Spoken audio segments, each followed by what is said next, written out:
Hello and everyone, welcome to Vishakha classes. मैं Vishakha miss और आज आपके लिए लेके आई हूँ M Com part 1 economic of global trade. तो लेक्चर स्टार्ट करने से पहले अगर आप मेरे चैनल पे फर्स्ट टाइम आए हो तो प्लीज़ मेरे चैनल को आप सब्सक्राइब कर दो, बेल आइकन को क्लिक कर दो और वीडियो एंड तक ज़रूर देखना, क्योंकि मैं आपको बताने वाली हूँ इम्पोर्टेंस एमसीक्यूज़, कौन से एमसीक्यूज़ होने वाले हैं और ये आपको एमसीक्यूज़ कहाँ पे मिलेंगे, आप वो आसानी से आप डाउनलोड भी कर सकते हो। और हम ट्राई कर रहे हैं कि जो वेबसाइट है उस पर हम एक मॉक टेस्ट भी रख ले पर्टिकुलर सब्जेक्ट्स के। वो ट्राई चल रहे हैं, कंफर्म नहीं है, लेकिन हम ज़रूर उस पर भी हम कोशिश कर रहे हैं। तो फटाफट सब्सक्राइब कर दो और बेल आइकन को ज़रूर क्लिक कर दो। और इससे पहले मैंने, अगर आप अकाउंट के स्टूडेंट्स हो तो मैंने अकाउंट के दोनों सब्जेक्ट्स, अकाउंट एंड कॉस्टिंग, दोनों के मैंने वीडियोस डाल चुकी हूँ। वो भी कुछ एक सब्जेक्ट कुछ 1 आवर्स का ही है और दूसरा सब्जेक्ट कुछ 48 या 45 मिनट्स का ही है, तो आप देख लीजिए। और मैंने पूरा इम्पोर्टेंस बता चुकी हूँ। और इसमें एक वीडियो और मैंने डाला हुआ है जो मेरे अपना अकाउंट पेपर 1 है, जिसके वो होता है ना सम्स जो होते हैं, सॉल्व सम्स, एग्जाम्पल्स, फॉर्मूलाज जितने भी हैं वो सभी मैं डाल चुकी हूँ, तो वो भी आप वहाँ पे चेक कर सकते हो। तो हम वीडियो स्टार्ट करते हैं। तो ये जो economic and global trade and finance, हम यहाँ पे ग्लोबली वाइज मतलब पूरे अर्थ वर्ल्ड के हिसाब से हम ट्रेड देखने वाले हैं और फाइनेंस देखने वाले हैं, जिसमें हम इकोनॉमिक में। तो ये जो भी सब्जेक्ट्स लिए हम यहाँ पे देखने वाले हैं, तो इसमें 2013-14 से एकेडमिक ईयर के हिसाब से यही बुक है। अगर इसमें कोई चेंजेस आता है तो वो मैं अलग से वीडियो बना के भी डाल दूंगी। तो टोटली हम इसमें मॉड्यूल्स देखते हैं, हम इसमें लेसन्स नहीं देखते। तो टोटली हम मॉड्यूल्स इसमें 6 पढ़ने वाले हैं और अगर लेसन वाइज देख के तो टोटली हम इसमें 11 लेसन्स कंप्लीट करने वाले। तो सबसे पहले हम स्टार्ट कर देते हैं कमर्शियल पॉलिसी। तो कमर्शियल पॉलिसी क्या होता है? कमर्शियल पॉलिसी है ना, अपने बहुत इम्पोर्टेंट रोल प्ले करता है इकोनॉमिकल ग्रोथ और डेवलपमेंट ऑफ द कंट्री में। यहाँ तक कि बहुत सारी जो कंट्री होती हैं वहाँ पे हम फ्री ट्रेड पॉलिसी को यूज़ किया जाता है। अब इसको कैसे हम यूज़ किए जाते हैं वो हम देखते हैं। यहाँ तक कि कमर्शियल पॉलिसी और ट्रेड पॉलिसी है ना, एक तरह से देखा जाए तो वो ऑल द मेजर्स, जितने भी जो मेजर्स होते हैं रिगार्डिंग द इंटरनेशनल ट्रेड्स हो गया या कोई बिटवीन हमें रिपोर्ट कंट्रीज करना, रिपोर्टिंग यहाँ पे हम ले लेते हैं इंडिया को, और एक हमारी हो गई यहाँ पे फॉरेन कंट्री के बीच में। तो अब ये आता है, इसमें 2 तरह की पॉलिसी होती है, एक होती है फ्री ट्रेड पॉलिसी, एक होती है प्रोटेक्शन। तो फ्री ट्रेड पॉलिसी क्या होती है? फ्री ट्रेड पॉलिसी वो होती है just not place any restrict on the movement of goods and service between the country। जब हम गुड्स एक जगह से दूसरी जगह जब हम इसको सेल आउट करते हैं तो वहाँ पे कोई भी आपको बेरियस, मतलब वहाँ पे आपको टैक्स पे करने की जरूरत नहीं है, वो फ्री ऑफ कॉस्टली वहाँ पे होता है। ऐसा आप अगर मैं एग्जांपल लूँ तो अगर अमेरिका और अगर इंडिया की बात ले लूँ तो अमेरिका से अगर कुछ गुड्स आता है हमारे इंडिया में तो क्या करेंगे, हम उस पर कुछ पॉलिसी लगा देते हैं। वो पॉलिसी क्या लगा देंगे? हम फ्री ट्रेड पॉलिसी वहाँ पे हम लगा देते हैं। प्रोटेक्शंस क्या हो जाता है?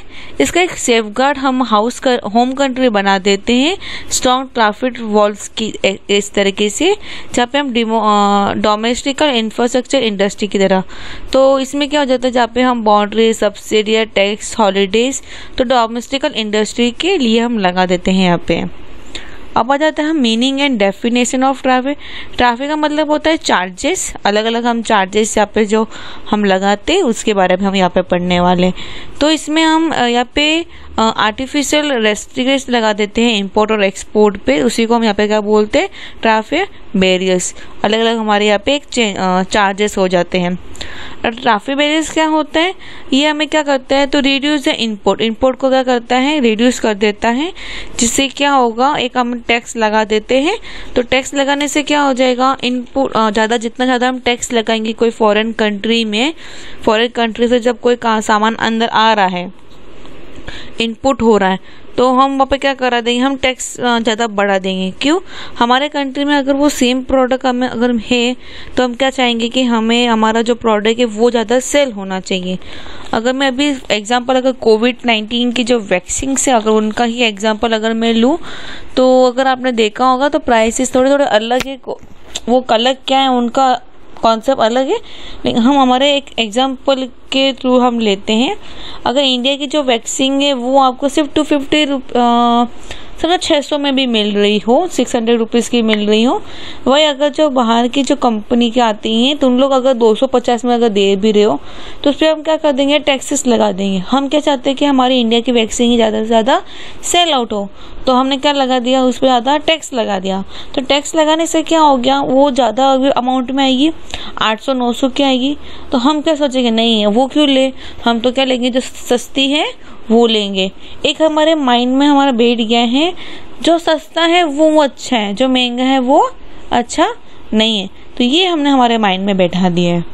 ठीक है, इस तरीके से होता है।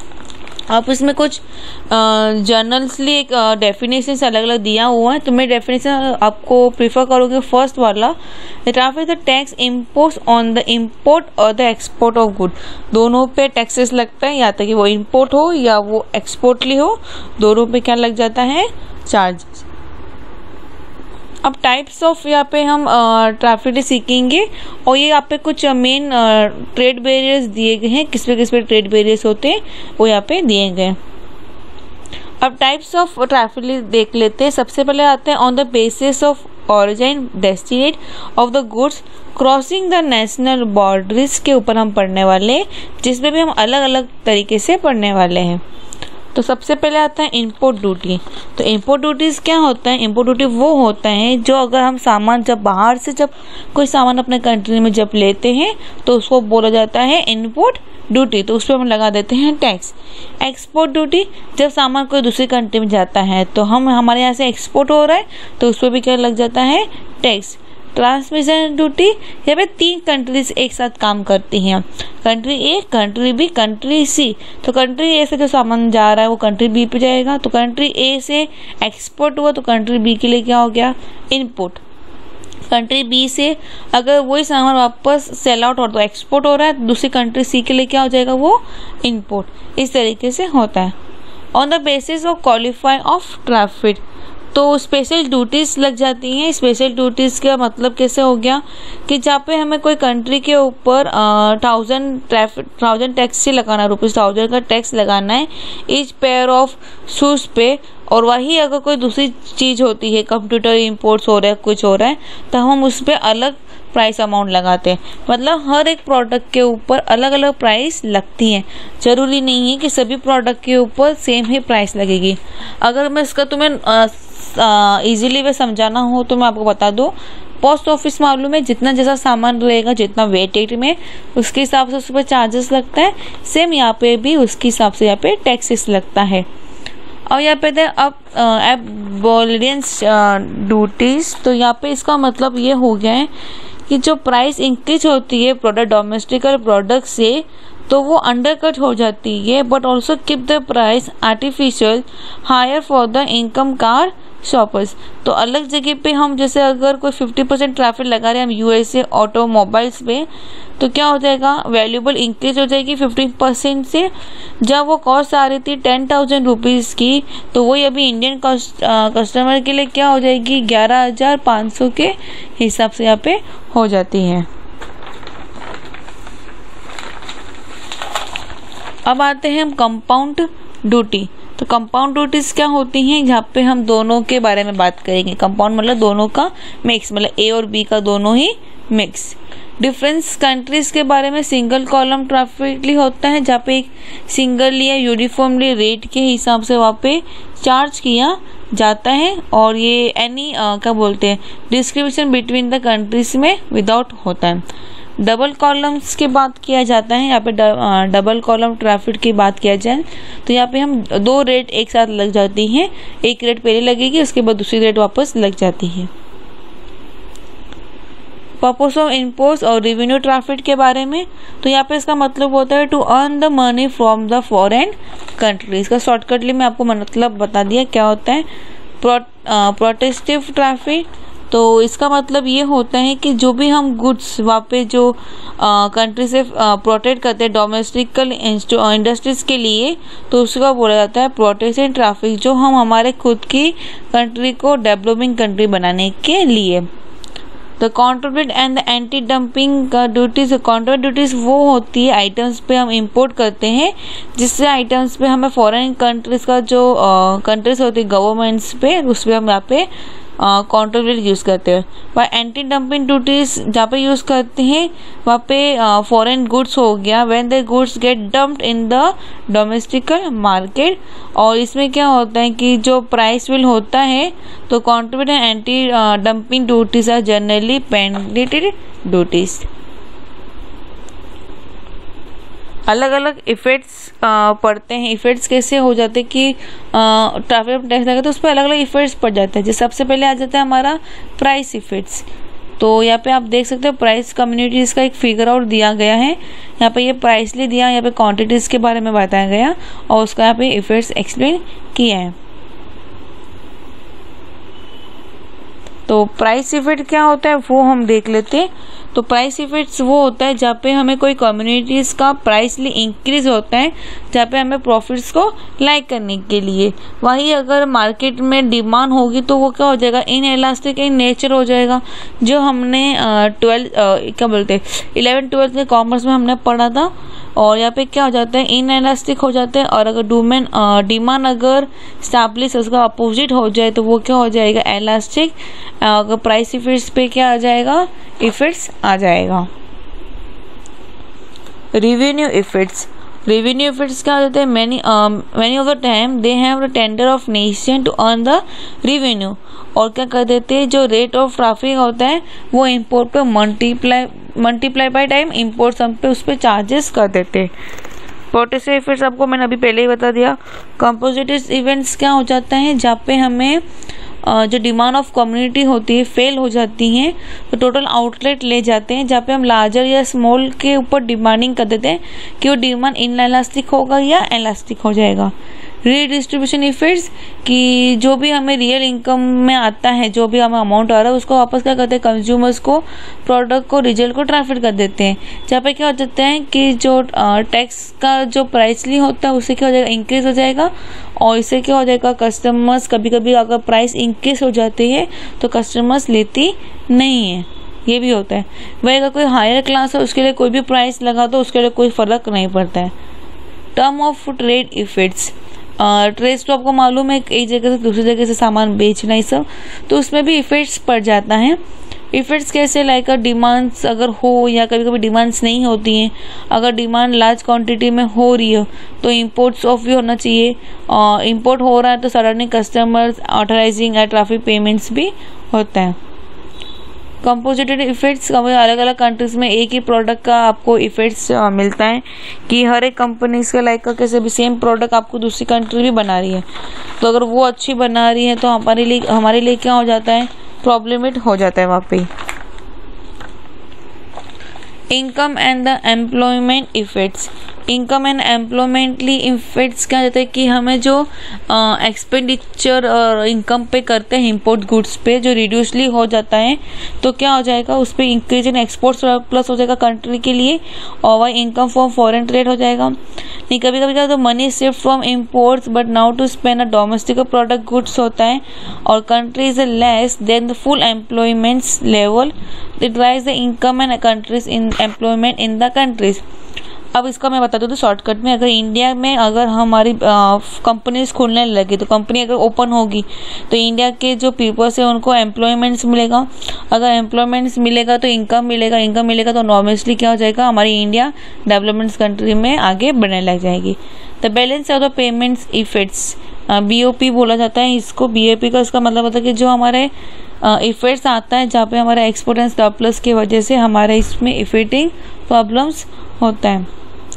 Concept of non traffic barriers, non traffic barriers के हम कॉन्सेप्ट यहाँ पे पढ़ने वाले हैं। इसका क्या होता है, जो हाईएस्ट ट्रैफिक होता है उसके जैसे क्या होता है, लॉसेस हो जाता है। जितना मोर हम गेन करना चाहते थे, अगर मैं यहाँ पे टैक्स का वर्ड यूज़ करती हूँ, ज़्यादा टैक्स लगेगा तो जितना हमें प्रॉफिट मिलना चाहिए तो उतना हमें प्रॉफिट नहीं मिलेगा, प्रॉफिट पे अगर लॉसेस आ जाएगा। तो कभी कभी ये ज़्यादा इफेक्ट करता है किस पे, जो अंडर डेवलपमेंट कंट्री होती है उस पर ज़्यादा इफेक्ट करता है। तो यहाँ पे घाटा और WTO क्या बोलते हैं कि जो डायरेक्ट मेजर्स करता है इम्पोर्ट जनरेट्स पे, और यहाँ पे नॉन ट्रैफिक बैरियर्स के मेथड में डेवलपमेंट किया गया है। तो नॉन ट्रैफिक बैरियर किस पे इंक्लूडेड नहीं होता है, जैसे लाइक यहाँ पे ट्रेड बैरियर्स हो गया, इंपोर्ट लाइसेंस हो गया, वॉलंटरी एक्सपोर्ट्स हो गया, डंपिंग्स हो गया, इंटरनेशनल कैटर्स हो गया, सब्सिडीज हो गए, इन सब पे नहीं होता। नॉन ट्रैफिक बैरियर्स को 2 हिस्सों में डिवाइड किया गया। देख लेते टाइप्स नीचे दिए गए हैं। तो specify limited on trade, trade पे हम क्या कर देंगे, एक लिमिट ट्रेड जो होता है उस पर हम क्या कर देंगे, एक लिमिट सेट कर देंगे।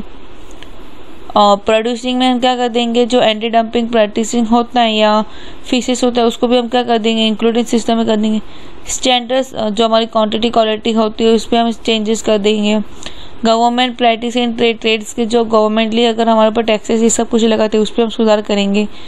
चेंजेस ऑन द इम्पोर्ट्स पे हम चेंजेस पे बॉर्डर टैक्सेस हो गया, एडमिशन फीस हो गया, इस पर भी हम चेंजेस कर सकते हैं। अदर्स में क्या आ गया, जो अलग से लाइसेंस हो गया है, लाइसेंस का लाइसेंस बनाओगे तो ही आपको इंपोर्ट करना मिलेगा या एक्सपोर्ट करने मिलता है। क्वाटास क्या हो गया, जहाँ पे हमें वॉलेंटरी एक्सपोर्ट रिटर्न्स हो जाता है, जहाँ पे हम सीजनल के हिसाब से ही हम करते हैं। फॉर एग्जाम्पल अगर मैं मैंगो की बात लूँ तो ये मैंगो भी हमारे सीजनल के हिसाब से ही मिलते हैं, तो ये सीजनल के हिसाब से ही मार्केट में क्या होगा, एक्सपोर्ट होगा। वॉलेंटरी एक्सपोर्ट रेस्ट्रिक्ट्स, तो यहाँ पे हमें गवर्नमेंट की तरफ से क्वांटिटी ऑफ गुड्स पे कुछ एक्सपोर्ट्स पे लगता है जिसमें स्पेसिफाइड पीरियड ऑफ टाइम के लिए ही होता है। ठीक है।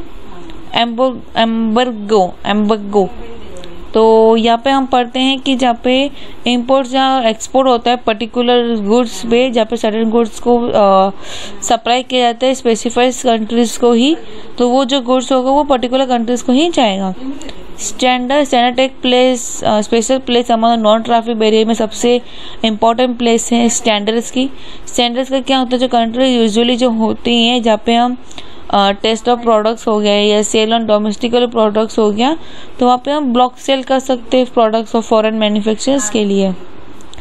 मिसलेनियस प्रोडक्ट्स इन टेक्नोलॉजी, अलग अलग न्यू पॉलिसी हमारे आई हैं। डंपिंग के बारे में हम सबसे पहले यहाँ पे पढ़ेंगे। तो डंपिंग क्या होता है, जहाँ पे अदर कंट्री जब प्राइस अदर होता है तो प्राइसेस चेंजेस हो जाए होम मार्केट में आते आते, तो उससे क्या हो जाएगा, हमारा स्टैंडर्ड जो टेक्निक होता है डिफाइन से, और dumping the act of charges the lower price for the goods in the foreign market then one change the same goods in the domestical market. Foreign goods में उसका प्राइस अलग होता है, वही डोमेस्टिकल मार्केट में उसका प्राइस क्या होता है, अलग होता है। तो उसको हम क्या बोला जाता है, sell at a less than the fair value. इसके अलग अलग डेफिनेशन दिए, ऑब्जेक्टिव्स दिए गए हैं। To grow and expert industry और बिजनेस, इससे क्या कर सकते हैं, हम ग्रो कर सकते हैं बिजनेस या कोई भी इंडस्ट्री को। Find the place of international market by using the dumping method, हम क्या कर सकते हैं, इंटरनेशनल मार्केट में हमारा एक प्लेस फाइंड कर सकते हैं। सरप्लस कम्युनिटी बढ़ा सकते हैं, अगर हम डंपिंग का मेथड यूज़ करते हैं तो क्या करेंगे, हम जितना हो सके ज़्यादा सेल सरप्लस कर सकते हैं। तो develop the new trade relatives with the other relatives nation of the country. Dumping कर रहे हो तो हम क्या करेंगे, न्यू ट्रेड पॉलिसी को यूज़ किया जाता है। तो यहाँ पे अलग अलग डंपिंग से 3 डंपिंग्स के मेथड्स दिए गए हैं। फिर आता है price determining under the dumping. तो प्राइस डिटरमाइनिंग मोनोपोली के लिए यूज़ किया जाता है, वेरी इंपॉर्टेंट अंडर द डंपिंग्स के लिए होता है। और इसको प्राइस डिटरमाइन कंसेंट किया जाता है जहाँ पे हम डोमेस्टिकल मार्केट को या as well as the foreign market में यहाँ पे dumping but as the monopoly list के हिसाब से हम यूज़ करते हैं। मोनोपोली लिस्ट के लिए मतलब होता है कि ओनली वन मेन सेलर होता है, पर्टिकुलर चीज़ वही अकेले सेल करता हो। तो मोनोपोली लिस्ट क्या होता है, जहाँ पे मैक्सिममली प्रॉफिट फाइंड किया जाता है, जहाँ पे वो always sell the product difficult in the domestical as well in the foreign country में भी वो पार्ट सेल करता है। और elastic of demand such as different in the both of the market, दोनों मार्केट में डिमांड की अलग अलग हो सकती है, कहाँ पे ज़्यादा भी हो सकती है या कहाँ पे कम भी हो सकती है। एंटी डंपिंग मेजर यहाँ पे देखेंगे। एंटी डंपिंग मेजर क्या, एक normal common understanding measure protect होता है डोमेस्टिकल इंडस्ट्रीज के लिए, जहाँ पे हम देखते हैं कि वहाँ पे जो अनफेयर ट्रेड प्रैक्टिस हो रहा है डंपिंग के वजह से, वो कुछ हमारे डोमेस्टिकल इंडस्ट्री के अगेंस्ट तो नहीं है, ये देखा जाता है। यहाँ पे हम देखते हैं कि जो ट्रैफिक ड्यूटीज लगती हैं तो वो अगर हम इंक्रीज करा दे जो इम्पोर्ट हो रहा है बाहर की कंट्रीज से, तो उससे क्या होगा, हमारा खुद का डोमेस्टिकल सामान क्या होगा, वो अच्छे से बेचने स्टार्ट हो जाएगा। Import duties same as the traffic duties के जैसे ही होता है, जहाँ पे हम एक वॉल्यूम ऑफ या वॉल्यूम बोलो या वैल्यू ऑफ अलाउड कर देते हैं इम्पोर्ट ऑफ कंट्री से। तो इम्पोर्ट ऑफ ड्यूटी में फिक्स एक परसेंटेज रख देते कि इतना परसेंटेज हमें वहाँ पे लेना है। एक्सपोर्ट सब्सिडीज, एक्सपोर्ट का मतलब होता है कि हमारे कंट्री से दूसरे कंट्री में सामान जाना। यहाँ पे एक फुल फॉर्म आप देख सकते हो, एक्सपोर्ट एनहेंसमेंट प्रोग्राम्स, ये एक फुल फॉर्म आपको एग्जाम में पूछ सकते हैं, या daily export incentive programme DEIP का एक ये फुल फॉर्म पूछ सकते हैं एग्जाम में। एक्सपोर्ट सब्सिडीज के इफेक्ट्स होते हैं कि export country consumers, consumer product in the exporting country expenditures decrease in well of being the result of export subsidies, कि कभी कभी कस्टमर्स जो एक्सपोर्ट्स हमारे कंट्रीज में हो रहा है वो कभी कभी सामान अच्छा भी हो सकता है या बुरा भी है। तो अगर अच्छा नहीं हो तो क्या होगा, डोमेस्टिकल प्राइस में इंक्रीज आ जाएगा और कस्टमर उसमें क्या करेंगे, सरप्लस उसको खरीदना स्टार्ट कर देंगे। एक्सपोर्ट द कंट्री प्रोडक्ट्स, तो इससे क्या होगा, जो इंक्रीज इन वेलबिंग हो जाता है रिजल्ट में सब्सिडी की वजह से, तो यहाँ पे प्राइस ऑफ प्रोडक्ट क्या हो जाएगा, ऑन मार्केट में राइज कर देंगे, प्रोडक्ट का सरप्लस हो जाएगा और ऑटोमेटिक इंडस्ट्री में जो प्राइस ली होती है वो क्या हो जाएगी, इंक्रीज हो जाएगी। Export the country governments, same government के जो रूल्स एंड रेगुलेशन होते हैं वो यहाँ पे दिखाते हैं। Same for the effect for the import के लिए भी वैसे ही होता है।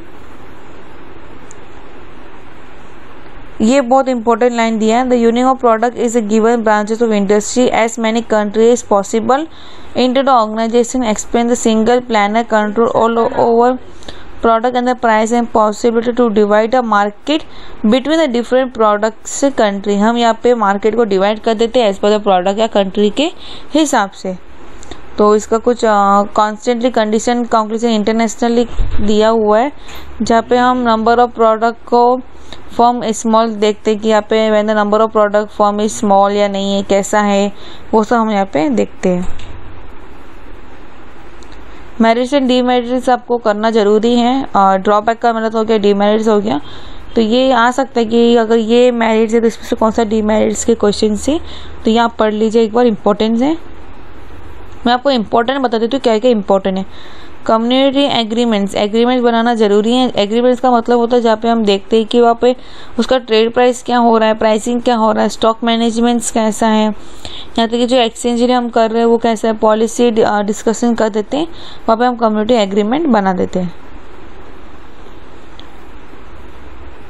तो यहाँ पे आप देख सकते हो कि यहाँ पे क्या बफर स्टॉक एक्सचेंज भी करा जा सकता है, या प्रोटेक्शन कार्ड सिस्टम्स के भी हम यहाँ पे कर सकते हैं। जो हुआ था इंटरनेशनल कॉफी ऑर्गेनाइजेशन बिटवीन 1962 से 1980 के बीच में। तो ये एक पॉइंट इंपॉर्टेंट है, यहाँ पे आप अंडरलाइन कर सकते हो इसको भी।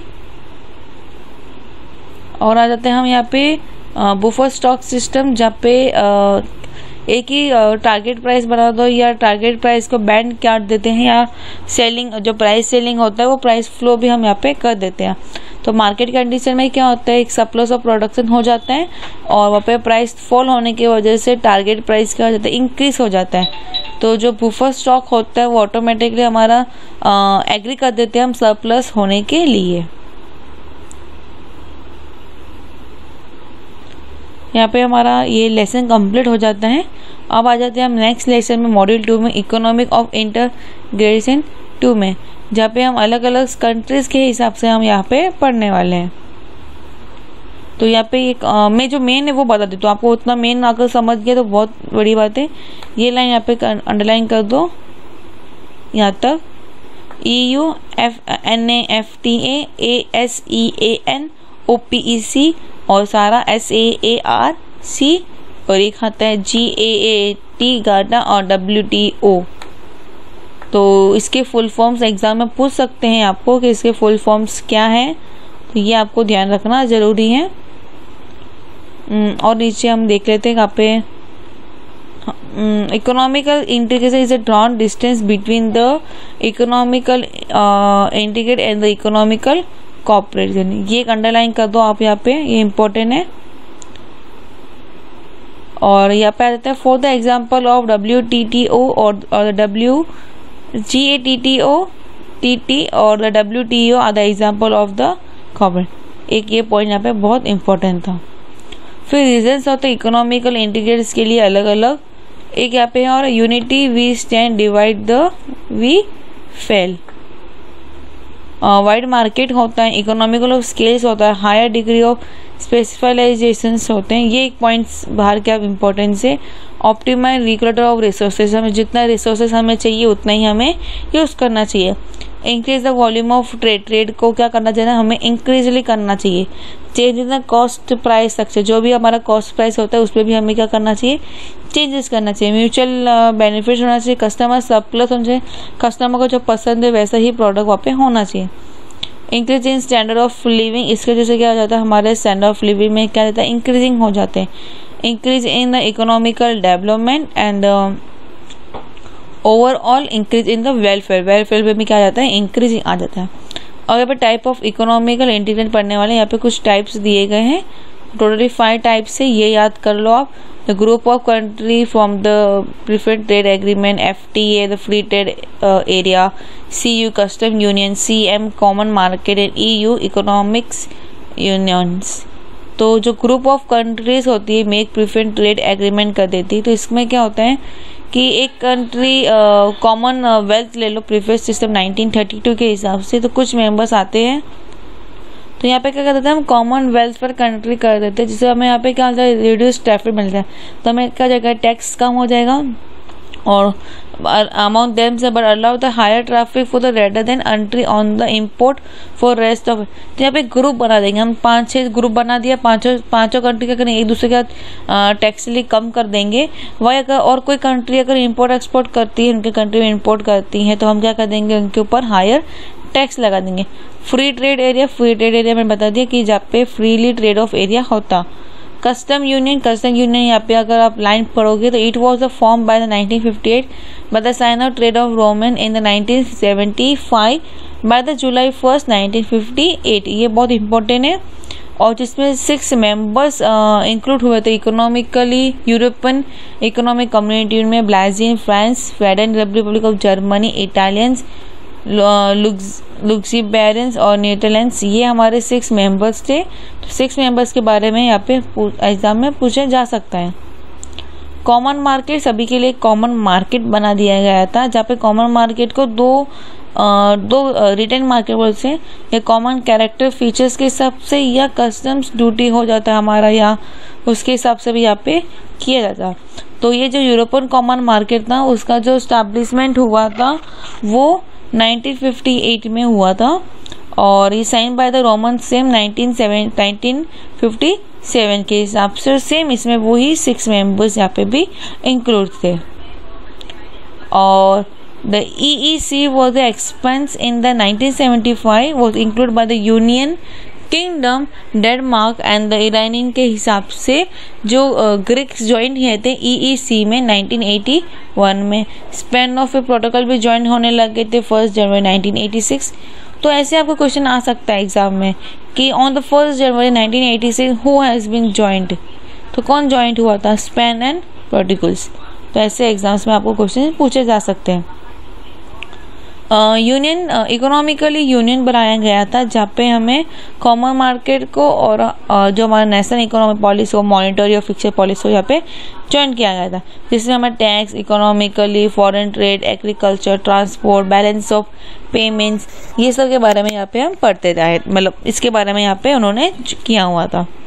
तो इसमें भी कुछ एग्जाम्पल्स ऑफ यूनियन आ जाता है जहाँ पे अलग अलग कंट्रीज ने ज्वाइंटली हुए थे।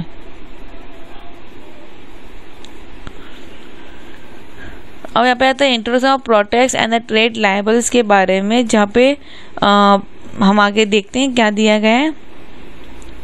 जैसे यहाँ पे दिया एक लाइन दिया है, the neighbourhood country started about a policy tit for tat, जो जैसा करेगा वैसा ही बनेगा। तो ये उन लोग फॉलो करना स्टार्ट कर दिया था। और इसमें एक union national conference of trade and development UNCTAB, the union nation conference on the trade and development के हिसाब से, जहाँ पे हमें ट्रेड एक्सपेंस या इकोनॉमिकल कोऑपरेटिव या इंटीग्रेट अमाउंट डेवलपमेंट कंट्रीज में करने लगे थे। तो ये इंटरनली और एक्सटर्नली के बेसिस पे हम यहाँ पे करते थे। Trade block is like a culture या नेशनल मीट लगा देते हैं, जब पे हमें फ्री ट्रेड जो एरिया होता था जिसको हम क्या करते रिमूव कर देते थे। तो रिमूव करने से क्या हो जाता, जो कस्टम ड्यूटी होती थी, नॉट ओनली रिमूव द ऑस्टे बाय इंटर रीजनल ट्रेड्स के भी क्या होता था, इफेक्ट्स पड़ता था। तो यहाँ पे हमारे पास टोटली ब्लॉक बना दिए गए थे कॉमन करेंसी के हिसाब से। तो वो कुछ 5 हिस्सों में यहाँ पे डिवाइड कर दिया। तो एक EU है, एक है NAFTA, एक है APEC, तो 4th है ASEAN और 5th है हमारा SAARC। तो सबसे पहले एक करके हम पढ़ेंगे। EU का मतलब होता है इकोनॉमिकल यूनियन, और इसको हम ECM में पढ़ते हैं, यूरोपियन कॉमन मार्केट, और ECB हो गया हमारा यहाँ पे यूरोपियन कम्युनिटीज। तो इसके बारे में पढ़ते हैं। और ये आता था ट्रेंड पेरिस में 1941 में by the German, Italy and Netherlands ने इन्होंने ज्वाइन किया था। धीरे धीरे करके और भी इस कंट्री इनके साथ क्या होने लगी, ज्वाइंट होने लगी थी। ये भी थोड़ी देर पहले ही हमने पढ़ा था। और इसको क्या बोला जाता है, इंटर 6 के नाम से भी जाना जाता है। बाद में और भी कंट्री ने आके इसमें साइनिंग करने लग गए थे। तो यहाँ पे साइनिंग के अलग अलग डेट्स दी गई, आप वो भी यहाँ पे चेक कर सकते हो। The European Union is not against the globalization. Its export and investment are the very high orders. The European Union country 1/4 of the total world export, which country was above 50% of that GDP. अब आते हैं NAFTA, जिसका मतलब होता है north America free trade agreements. और इसमें भी यहाँ पे 1999 में यहाँ पे मोर देन 10 ईयर्स के पहले यहाँ पे चालू हो गया था। USA और कनाडा के बीच में ये फ्री ट्रेड एरिया स्टार्ट हो गया था। उसके बाद धीरे धीरे कंट्रीज और भी इसमें ज्वाइंट होती गई हैं। तो कंट्रीज का धीरे धीरे आना, इसमें ज्वाइंट होना गया। तो वैसे करके आज बहुत सारी कंट्रीज में यहाँ पे इस्टेब्लिशमेंट हो गई है। तो इसमें यहाँ पे मैक्सिको है, USA है, कनाडा है, ऐसे कंट्री यहाँ पे ज्वाइंट भी है।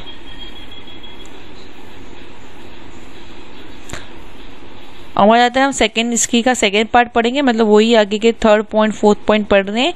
तो यहाँ पे हम पढ़ेंगे APEC, Asia practice economical cooperative, और जिसमें बहुत सारे 18 मेंबर्स, मतलब 18 कंट्रीज यहाँ पे ज्वाइंट हुई थी, जिसमें हमारे ऑस्ट्रेलिया, कनाडा, चाइना, न्यूजीलैंड, बाद में Philippines, Singapore, Thailand, United state, ऐसे करके बहुत सारी कंट्रीज यहाँ पे ज्वाइंट हो गई थी। जिसमें यहाँ पे 45% ऑफ जिसमें इंडिया में एक्सपोर्ट होता था और 30% और इम्पोर्ट होता था, और जिसमें से 54% फॉरेन डायरेक्ट इन्वेस्टमेंट भी होता था, जहाँ पे हमारे रशियन इंडिया में होते आए हैं। तो यहाँ पे अभी अपन 6 एरियाज इसमें फ्री ट्रेड अमाउंट मेंबर्स में आ गए थे। तो ये जो 6 एरिया दिया, प्रोविजन, ओपन इन्वेस्टमेंट होने लगा, reduce of cost of business में आने लगे। तो ऐसे 6 पॉइंटली यहाँ पे उन्होंने बताया गया है। और एक आता है यहाँ पे इकोनॉमिक एंड टेक्निकल ऑपरेटर्स में मेंबर्स ऑफ APEC को गोल्स देखा है कि सूटेबल ग्रोथ होना चाहिए, इकोनॉमिकल होना चाहिए, वेलबींग ऑफ पीपल होना चाहिए, और spirit of community of Asian, जो हमारा हमने जो एरिया बनाया वो स्पिरिट होना चाहिए। ये सब यहाँ पे देखा लगा था, जिसमें मेंबर्स को टेली कम्युनिकेशन, ट्रांसपोर्ट, एनर्जी या प्रोटेस्ट, स्मॉल बिजनेस को यहाँ पे इंफ्रास्ट्रक्चर्स को अलाउड करने गए। अब आता है हमारा ASEAN, जिसमें भी बहुत सारी कंट्रीज यहाँ पे इंक्लूडिंग आने लगी थी। बहुत सारी कंट्री ने यहाँ पे अपना ज्वाइंट होने लगे थे इसमें भी। तो जो पहले origin of ASEA was the ASS। तो ASA का मतलब होता है associate of south west Asia, जो बन गया है associate of south east Asian nation के नाम पे यहाँ पे जाना जाता है। तो यहाँ पे 5 साउथ ईस्ट एशियन कंट्रीज आती हैं, जो Indonesia, Malaysia, Philippines, Singapore, Thailand, ये सब कंट्रीज में इंक्लूडिंग है। तो फॉरेन डायरेक्ट इन्वेस्टमेंट होने लगा था। Foreign trade is like a life blood, foreign जो ट्रेड होने लगा वो ASEA के लिए क्या हो गया, लाइफ ब्लड की जैसे काम करने लग गया। अब आ जाते हैं हम SAARC, south Asian associate of the regional cooperatives में, और जिसमें बहुत सारे कंट्रीज आप आए थे। 7 मोस्ट कंट्रीज हैं, India, Pakistan, Bangladesh, Nepal, Sri Lanka, Bhutan, Maldives and also take the Dhaka age from the December 1985 से ये सब कंट्रीज इसमें इंक्लूड होने लग गई। चाहे इसमें से ऑलमोस्ट वर्ल्ड का जो 1/5 पॉपुलेशन होता है वो इसमें SAARC में इंक्लूडिंग हो गया था। तो यहाँ पे अभी अगर हम आगे देखते हैं, जो पे कंट्री जो कंट्री यहाँ पे दी है वो लो पर कैपिटल इनकम्स की कंट्री है, और जिसमें सबसे ज़्यादा India the largest country having the 2/3 of the SAARC population. जो सारास का जो पॉपुलेशन है वो 2/3 तो फटाफट रह गए हैं, और बाकी जो कंट्री वो सभी छोटी छोटी कंट्री जिसमें सिर्फ 3 लाख की पॉपुलेशन ही है वो हम देखना जरूरी है कि क्या क्या हमारे इसमें मेन ऑब्जेक्टिव्स है। तो उनका मेन ऑब्जेक्टिव ये था कि जो हमारे साउथ एशिया के जो पीपल्स है उनको एक वेलफेयर प्रमोट होना चाहिए, स्टैंडर्ड ऑफ लाइफ उनका अच्छा होना चाहिए, सेल्फ रिलायबल्स होना चाहिए, जितने भी मेंबर्स हैं उनको अच्छा से एक म्यूचुअल ट्रस्ट होना चाहिए, अंडरस्टैंडिंग होना चाहिए, ये सब आप करना। यहाँ तक कि उसको डेवलपिंग कंट्री में हमारी आनी चाहिए थी। इकोनॉमिक्स हो गया, socialist, cultural, technicals and the scientific field में। अब इसके कुछ प्रिंसिपल्स यहाँ पे दिए गए, और लेकिन उस प्रिंसिपल से मेन यहाँ पे एक पॉइंट है। In 1991 the 6 SAARC summit was held at the Colombo in which the idea of present trade union agreement in popular known as SAPTA। On the 11th April 1993, the 7 Sara Summit was held the Dhaka। तो ये यहाँ पे एक main point था जो हमें करना जरूरी था। और इसमें एक और था द बेसिक प्रिंसिपल्स यहाँ पे ये दिए गए, तो ये भी यहाँ पे मेन है, इम्पोर्टेंस है यहाँ पे। एक आता है special favourable treatment to LDC, और LDC का यहाँ पे मतलब होता है लेस डेवलपमेंट कंट्रीज। तो अभी हम सारा के जो ट्रेडिंग एग्रीमेंट्स होता है वो हमें यहाँ पे देख लेंगे। तो यहाँ पे जो ट्रेडिंग एग्रीमेंट था वो ऑपरेट हुआ था फ्रॉम द December 7, 1995 से, और जिसमें 7 मेंबर्स के इंक्लूडिंग हो गए थे पाकिस्तान, बांग्लादेश, श्रीलंका, नेपाल, भूटान, इंडिया और मालदीव। ये हमारे यहाँ पे 7 कंट्रीज थे। फिर अफगानिस्तानिया एक 18 कंट्री, हमारा 18 नंबर का जो कंट्री था वो बन गया था 2007 में। उसके बाद ऐसे करते करते हमारे पास और भी कंट्रीज यहाँ पे इंक्लूडिंग होती गई थी। अब जैसे यहाँ पे दिया 42 आइटम्स है, जिसमें से मालदीव के पास 17 है, नेपाल 14 है, पाकिस्तान 35, श्रीलंका 31, भूटान 11 है, और out of 106 item of by the India. बाकी जो बच गई है 106 आइटम, उसमें से 226 आइटम थी, और जिसमें से 106 आइटम कौन देता है, इंडिया। तो ये चीज़ आपको ध्यान रखना है। तो ये साप्ताह से सफ्ताह कैसे बना है, तो पहले था हमारा south Asia free trade area जो बन गया है अभी हमारा, पहले था SAPTA और अब बन गया है south Asia free trade area. मतलब साउथ एशिया में कहाँ पे भी आप फ्री ट्रेड कर सकते हो। तो ये फोर्स में आया था July 1, 2006 में, और इसमें given the span of the 7 year लगे थे, और एटलीस्ट डेवलपिंग कंट्रीज यहाँ पे होने लगा 7 साल के लिए। अब इसमें रोल ऑफ इंडिया का क्या रोल था सारा इसमें, जो हमें देखना जरूरी है कि ज़्यादातर आपको क्वेश्चंस इंडिया से रिलेटिव आएगा। तो इंडिया का जो स्कोप था वो बहुत इम्पोर्टेंट था, बहुत इम्पोर्टेंट बोलो ना, डोमेस्टिक रोल वो जो प्ले करता था, and the side by the other hand of helping to members countries को भी हेल्प करते थे। अब हेल्प कैसे करना है, जैसे लाइक एग्रीकल्चर से, इंडस्ट्री से, एनर्जी हो गया, ट्रांसपोर्ट हो गया, tourist business, communication, wide of market, तो ये सब भी यहाँ पे होने लगा। और समिट वो held in India at the Bangalore in 1986।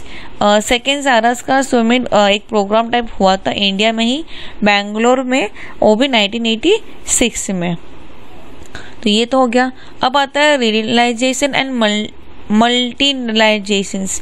तो इसमें होता है क्या वो देख, तो इसमें क्या है, जो हमारी इमरजेंसी आती है अगर यूरोपियन यूनियन में या north America east trade agreement में हो गया, या साउथ अमेरिका साउथर्न कॉर्नर्स में हो गया, या फ्री ट्रेड्स ऑफ AFT का हो गया, या एशिया पैसिफिक इकोनॉमिक कॉर्पोरेट या south Asia free trade agree, तो इसमें एक है ना वर्ल्ड का इकोनॉमिक का ट्रेड ब्लॉक बनाया जाता था जो हमारा काम करता था, जहाँ पे मल्टीप्लाई फ्री ट्रेड हो सके, जिसका रिप्रेजेंट था हमारा WTO मतलब वर्ल्ड ट्रेड ऑर्गेनाइजेशंस। तो कहाँ पे भी कुछ अगर ट्रेड करना हो तो हमें WTO से पूछना पड़ता था कि WTO से अगर परमिशन मिलती है तो ही हम आगे उसको कर सकते हैं।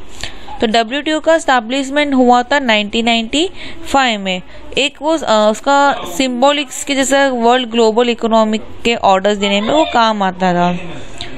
अब इसमें क्या रिलेशन ट्रेड एग्रीमेंट्स होते थे और एक general agreement on the traffic and the trade में, जो सब्स्टिट्यूट ऑफ WTO के ही हैं। और WTO को स्टैब्लिशमेंट होकर कुछ 50 साल ऊपर हो गया है, यहाँ पे इसमें बताया जाया है जैसे। तो यहाँ पे RTO और WTO कुछ फ्लेवरिंग रूल्स है, जिसमें यहाँ पे they are the numerical important and the unreligious issue in the WTO negotiate. तो यहाँ पे जो WTA है तो उन्होंने क्या किया, फास्टेस्ट रिजल्ट लाने लगे मल्टीएड प्रोसेस में। जो मल्टीएड हमारी जो बहुत ना डीलिंग टचिंग इश्यूज होने लगे थे, इश्यूज वापस करने लगे, डेडलॉक ऑफ मल्टीपल एरिया को सर्विस या गवर्नमेंट प्रोसेस भी करने लगे।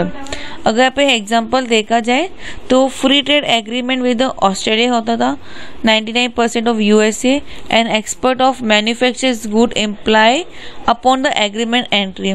तो जो मैन्युफैक्चर्स गुड्स होता था वो 93% ऑफ USA को एक्सपोर्ट करते थे हम ऑस्ट्रेलिया में, ये यहाँ पे बताए गए हैं।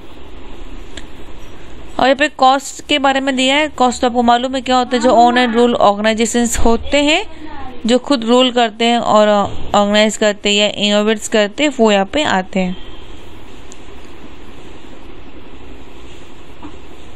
तो यहाँ पे हमारा ये लेसन कंप्लीट होता है। अब आते हैं हम trade in world trade WTO and the developing countries के बारे में हम यहाँ पे पढ़ने वाले हैं। तो ट्रेड लिबरलाइजेशंस का मतलब होता है कि जो हम यहाँ पे इकोनॉमिक से चेंजिंग और बेनिफिट ट्रेड्स करते हैं, या जो इकोनॉमिकली गवर्नमेंट्सली हो गया या कल्टिवेटर्स ही हो गया, ट्रेड्स को या गोल किया जाता है, वो यहाँ पे हम देखा जाता है। तो इसमें जो लाइवलीहुड और जो मैनी पीपल्स हैं या एस्टैब्लिशमेंट डेवलपमेंट्स कंट्रीज हो गया, उसके जो गवर्नमेंट्स के कैसे होता है वो यहाँ पे हम अभी देखेंगे। तो यहाँ पे हम एक चीज़ मेन है, यहाँ पे तो फ्री ट्रेड्स होता था, ये आपको मैंने बता दिया। वर्ल्ड बैंक में ना नंबर ऑफ पीपल्स ने लिविंग और लेस देन $2 के हिसाब से पर डे के ऑलमोस्ट 50% से 1980 में यहाँ पे होने लगा था। तो ये वर्ल्ड ट्रेड ऑर्गेनाइजेशंस का लिबरलाइजेशन कैसे हुआ था, तो ये WTO का फाउंडर इन 1995 में हुआ था, जहाँ पर जो मेंबर थे अपने GATT के, तो वो चले गए हमारे international organisation to 95% of world global trade में। तो अगर कंपैरिजन किया जाए तो वहाँ पे 153 मेंबर्स थे जो धीरे धीरे करके WTO में आने लगे, और international body was over 148 members as on October 13, 2004 में। और उसमें से वहाँ पर 90% ऑफ वर्ल्ड ट्रेड और around 30 other are negotiated membership of WTO observations.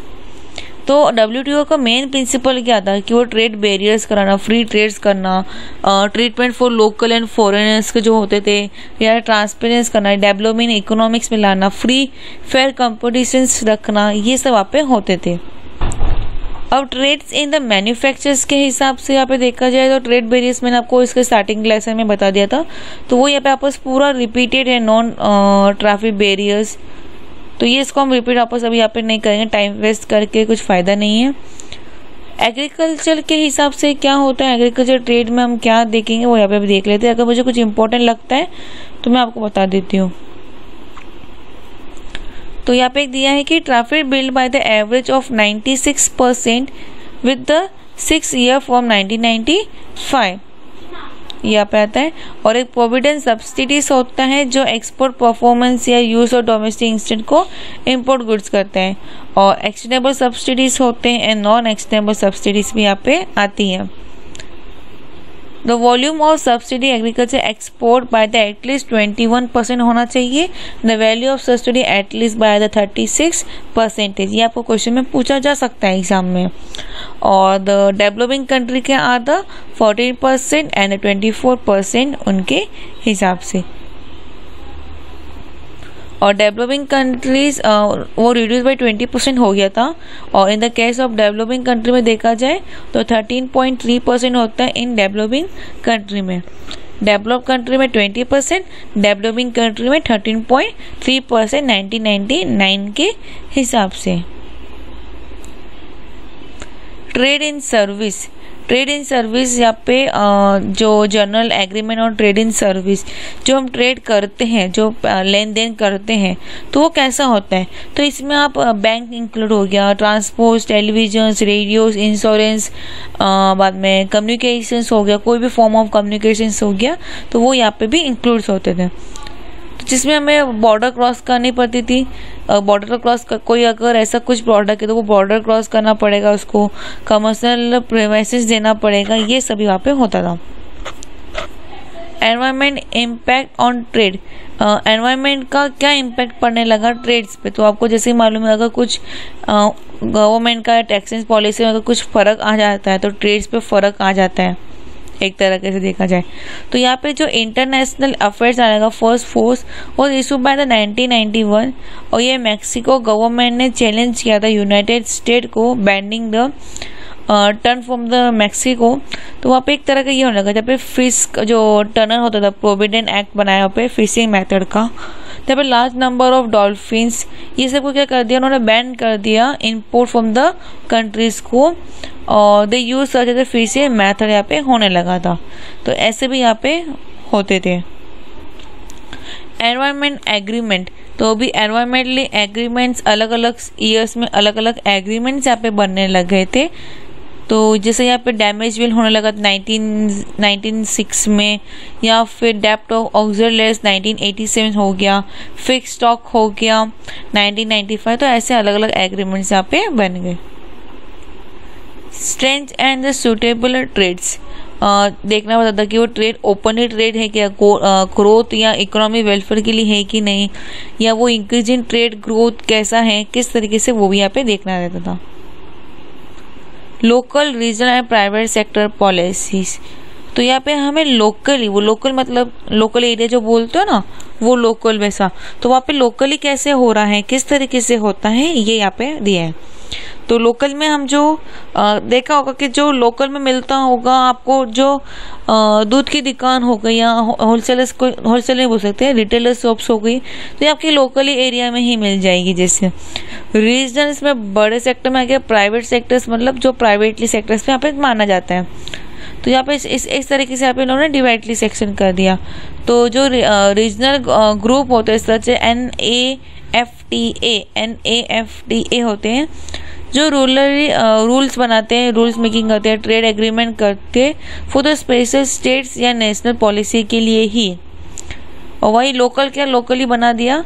और रीजनल इसके लिए क्या हो गया, एक स्टेट से दूसरे स्टेट जाएगा नहीं जाएगा, इसका भी उन लोग क्या बनाने लगे, एग्रीमेंट्स बनाने लगे, प्रोटोकॉल्स फॉलो करने पड़ते थे, ये सब। Contribution on trade policy with the label policies, तो लेबल्स का स्टैंडर्ड्स देखना रहता था कि जो लेबल्स है हमारे, जो लेबल्स मतलब आपको मालूम है, जो काम करने वाले, जो काम करते वर्कर्स जिसको बोला जाता है, वो सब। तो 1996 में सिंगापुर में WTO ने रोल इशू किया, एक I define the international labour organisation ILO, तो जिसमें नेगेटिव लेबल का स्टैंडर्ड देखा जाता था। There is no work on the subject in the WTO counselling and communities, तो WTO do not deal with the labour standard and such. अगर some country would like to change this, the WTO rules and discipline argues would provide the powerful instant member nation improve the workplace condition internationally aware। और अगर वहीं अगर developing country में issue किया non place और WTO framework की तरह, तो वहाँ पे हमें एक तरह से बोलो ना आर्ग्यूज हो जाता है इस तरीके से। तो इट वॉज 1996 सिंगापुर में कंफ्यूज हो गया, that member agree that communities are not.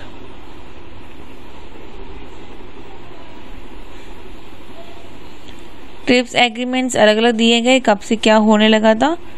तो यहाँ पे ये नॉर्मल आपको एक बार रीड करना पड़ेगा क्योंकि इसमें सब सेक्शन से, आर्टिकल से, ये सब यहाँ पे पॉइंट्स बहुत ज़्यादा आ रहे हैं। तो ये आपको एक बार ना इसे थोड़ा रीड आउट कर दे, तो जैसे कॉमिक बुक, न्यूज़पेपर कैसे रीड आउट कर देते हो, बस उसको एक बार रीड आउट कर दो। ये मेन पॉइंट है, ये अच्छे से याद कर लो। How long to settle a dispute, कि 60 डेज हुआ तो ऐसा, 45 डेज के लिए ऐसा, 6 मंथ के लिए ऐसा होता है, 3 वीक्स के लिए 60 डेज, टोटल 1 ईयर के लिए विदाउट अपील, 60 to 20 डेज के लिए ऐसा होता है। ये सब आप अच्छे से याद कर लो, इसके रिलेटेड एग्जाम्स में क्वेश्चन आ सकते हैं, तो वो आप पढ़ लोगे तो आपके लिए एक बार अच्छा हो जाएगा। डिस्प्यूट रिलायबल्स मर्चेंट्स के बारे में, तो ये भी सेम ही है, इसमें भी आर्टिकल्स ज़्यादा ये दिए हैं, सब डाटा के बारे में ही दिए है, WTO। ये तो ये WTO आप देख सकते हो, बहुत इम्पोर्टेंटली चैप्टर लेसन है मेरे लिए, तो बहुत इम्पोर्टेंट है क्योंकि इससे आप बहुत कुछ आप सीखोगे। सेटलमेंट्स कैसे हुए, कौन से, ये बहुत पैराग्राफ इजी है क्योंकि इसमें बहुत सारे फुल फॉर्म्स है। फुल फॉर्म्स के लिए बोल रही हूँ, एग्जाम में फुल फॉर्म्स पूछ सकते हैं कि GATS क्या हुआ, तो GATS क्या होगा, agreement on the trade in service होता है। तो ये फुल फॉर्म्स आप एक बार पढ़ लो, वो सब इम्पोर्टेंस है।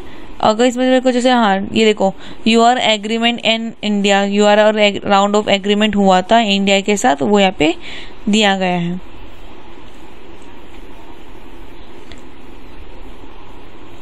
भाई इसमें और कुछ नहीं, इतना ही था। अब बैलेंस ऑफ पेमेंट एडजस्टमेंट, जो भी हम बैलेंस ऑफ पेमेंट लेते हैं उसको कैसे एडजस्टमेंट किया जाता है वो यहाँ पे देख लेंगे। तो यहाँ पे भी हमारे फॉर्मूलाज पढ़ने वाले हैं। तो फॉरेन ट्रेड्स के जो मल्टीप्लस है उसके बारे में यहाँ पे पढ़ने वाले। तो उसका एक फॉर्मूला यहाँ पे डेल्टा, ये जो टी दिख रहा है ना उसको हम डेल्टा बोलते हैं। Delta Y is equal to K E into delta E. लेकिन यहाँ पे delta Y stand for change in income, K E stand for employment multiply, K E stand for instant charge change in employment. तो आपको आ सकता है what is delta Y, तो delta Y यहाँ पे क्या हो गया आपका चेंज इन इनकम। तो ये आपको याद रखना है। Income determine in the multiple in the close economic. तो यहाँ पे हम इससे बहुत सारे फॉर्मूलाज अभी देखने वाले, पूरा नेशनल इनकम के बारे में जो हमने 12th स्टैंडर्ड में किया था, नेशनल इनकम बराबर, तो वो यहाँ पे पढ़ने वाले। तो उसमें हमने देखा होगा C plus I is equal to government spend is G. तो यहाँ पे हम देखेंगे Y is equal to C plus I plus G. तो Y का क्या मतलब हो गया टोटल इनकम स्टैंड, C का मतलब होगा कंज्यूम एक्सपेंडिचर्स, I का मतलब हो गया इन्वेस्टमेंट एक्सपेंडिचर और G का यहाँ पे हो गया गवर्नमेंट एक्सपेंडिचर। तो इन तीनों को ऐड करके मुझे क्या मिल जाता है टोटल इनकम। वो यहाँ पे वापस अगर मैं फॉर्मूलेट में थोड़ा बहुत चेंजेस कर दूँ तो यहाँ पे मेरा फॉर्मूलास अलग अलग नए नए फॉर्मूलास यहाँ पे बन जाते हैं। ठीक है, K stand for multiple, F stand for functional relationships के लिए यहाँ पे यूज़ किया जाता है। MPC यहाँ पे मार्जिनल प्रॉपर्टी टू कंज्यूम का फॉर्मूला देखेंगे, delta C upon delta Y। Delta C का मालूम है आपको कंज्यूम एक्सपेंडिचर, और डेल्टा Y का मतलब हो गया इनकम के बारे में हम यहाँ पे बात कर रहे हैं। अगर multiple is always greater than 1 या multiple will never be equal to infinite, ये दो तरीके यहाँ पे हो सकते हैं।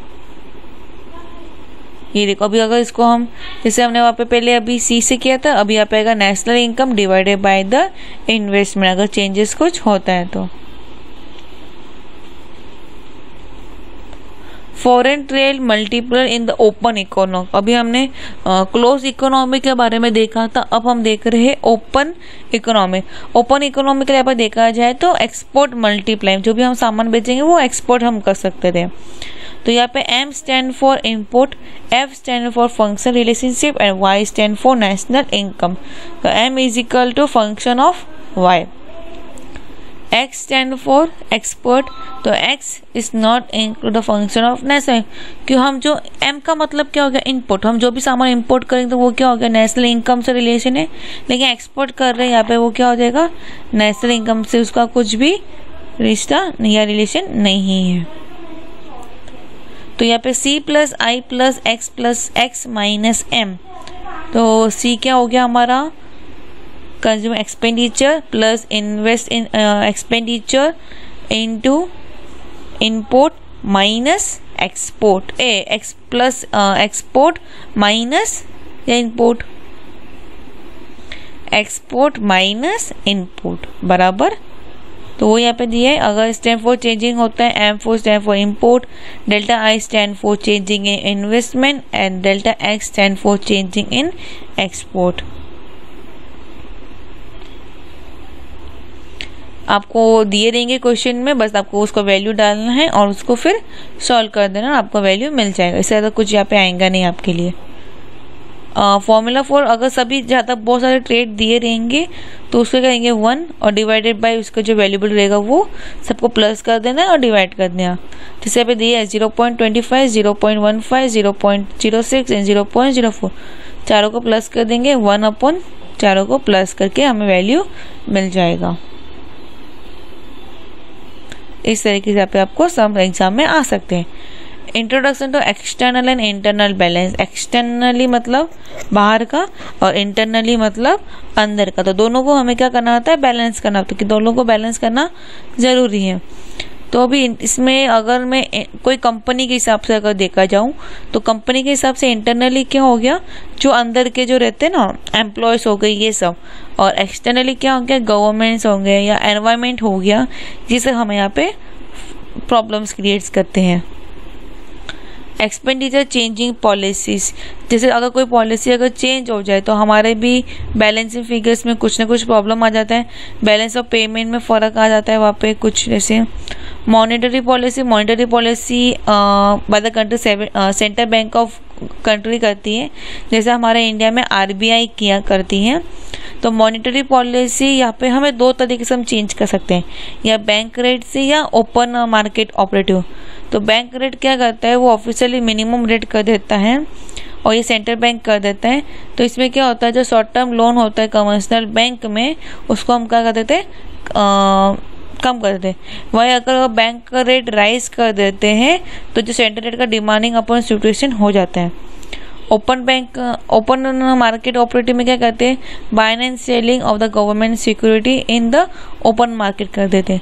जो भी गवर्नमेंट का जो सिक्योरिटीज होती हैं वो ओपन मार्केट में खरीदना या बेचना कर देते हैं। तो bank rate and open market operate go in hand और वही central bank of country follow to monetary policy करती है, contradicted monetary policy and expansionary monetary policy. जो कॉन्ट्रैक्टर मॉनेटरी पॉलिसी होती है वो टाइट मॉनेटरी पॉलिसी होती है, और जो हमारी बैंक रेट होती है जो राइज करा जाता है by the central government to the commercial bank. तो कमर्शियल बैंक क्या करता है, इसमें बहुत सारा उसको डिफिकल्ट फाइन होती है शॉर्ट टर्म के लिए जो उसने सेंट्रल बैंक से लिया होता है। Because the loan from central bank become the costly, जो उसने लोन लिया होता है शॉर्ट टर्म लोन भी, वो क्या हो जाता है आज कॉस्टली हो जाता है। क्यों, बैंक रेट के राइज इंक्रीजेबल होने के लिए। जैसे ही और बैंक रेट राइज और उसके अंदर 2% का डिफरेंस पड़ जाता है बैंक रेट और मार्केट रेट में। तो यहाँ पे अगर कुछ उनको बढ़ा दे या घटा दे तो हमारे यहाँ पे फर्क पड़ जाता है। The Central Bank of the country for the tight monetary policy reducing the money supply, which lead the reduction expenditure, which turn the reduction import and the utilization improvement of the balance of payments। तो जो monetary policy होती है वो हमारे internal balance में मदद करती है।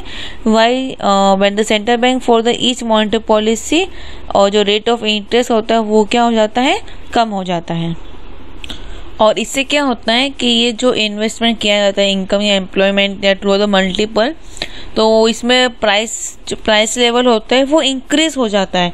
और जो मनी पॉलिसी और सेंट्रल बैंक होता है वो इंटरनल बैलेंस में मेंटेन्स कर देते हैं फुल एम्प्लॉयमेंट में, और प्राइस स्टैब्लिशमेंट कर देते हैं। फिक्सड पॉलिसी क्या होता है, फिक्सड पॉलिसी को हमें यहाँ पे बजटिंग पॉलिसी भी बोला जा सकता है। और यहाँ पे जो फिक्सड का ग्रीक वर्ड है फिक्स, उसका मीन होता है बास्केट, एक तरह का बास्केट की तरह काम करता है। तो जो फिक्सड पॉलिसी देखा जाए तो यहाँ पे उसके दो वेरियस इंपोर्ट फिक्सड टूल्स होते हैं। जो फिक्सड टूल हम यहाँ पे यूज करते हैं same contract fixed policy and expenditure fixed policy. तो जहाँ पे गवर्नमेंट देखती है कि जो रिड्यूस कर देती है फिक्स्ड पॉलिसीज को, तो वहाँ पे गवर्नमेंट को देखना रहता है कि काउंटर पॉलिसी पेमेंट और बैलेंसिंग है या नहीं है। वही अदर जो गवर्नमेंट रिड्यूसिंग पॉलिसी होता है वहाँ पर टैक्स रेट या डायरेक्ट टैक्स पे या इनडायरेक्ट टैक्स पे भी राइजिंग हो सकता है।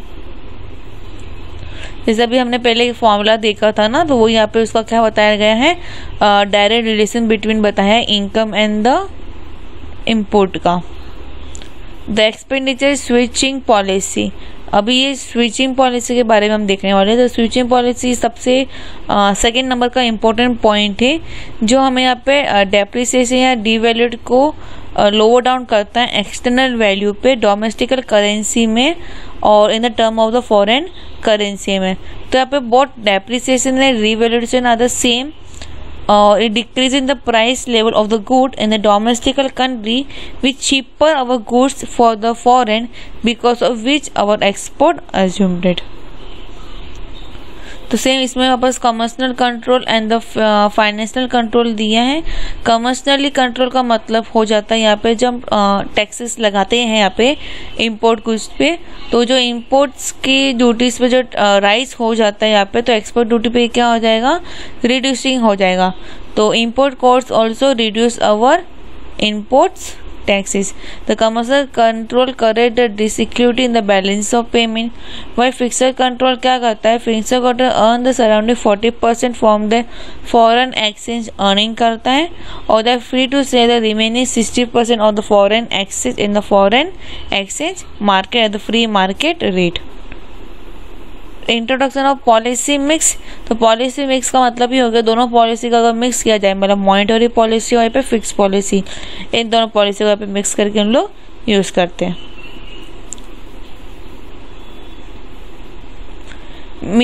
मीन्स वर्ड यहाँ पे हम एक थ्योरी को दिया है, जैसे यहाँ पे exchange rate, domestically unemployment, employees, influence के बारे में यहाँ पे डायग्रामली बताए गए हैं।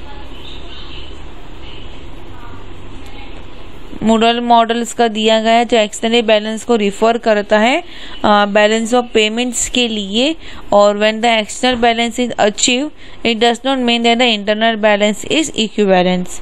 तो ये चीज़ आपको ध्यान रखना है, यहाँ तक कि जो रिड्यूस ऑन इन्फ्लक्स और या अनएम्प्लॉयमेंट इज नेवर भी ज़ीरो होता है, और जो trade off between the inflation and unemployment होता है, in order to bring about external balance they is not need to bring the about equal between import and export debit या credit. ये चीज़ आपको ध्यान रखना है।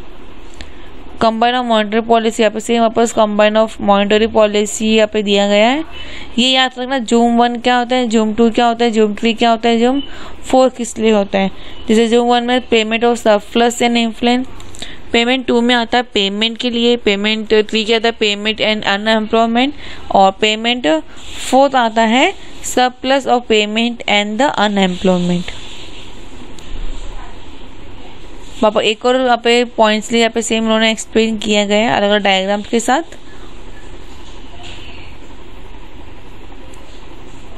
और ये नीचे फॉर्मूलाज दिए गए हैं, तो आप एक बार ये समरी हेडिंग में अच्छे से पढ़ सकते हो, जिसमें आपके पूरे कॉन्सेप्ट आपके क्लियर हो जाएंगे।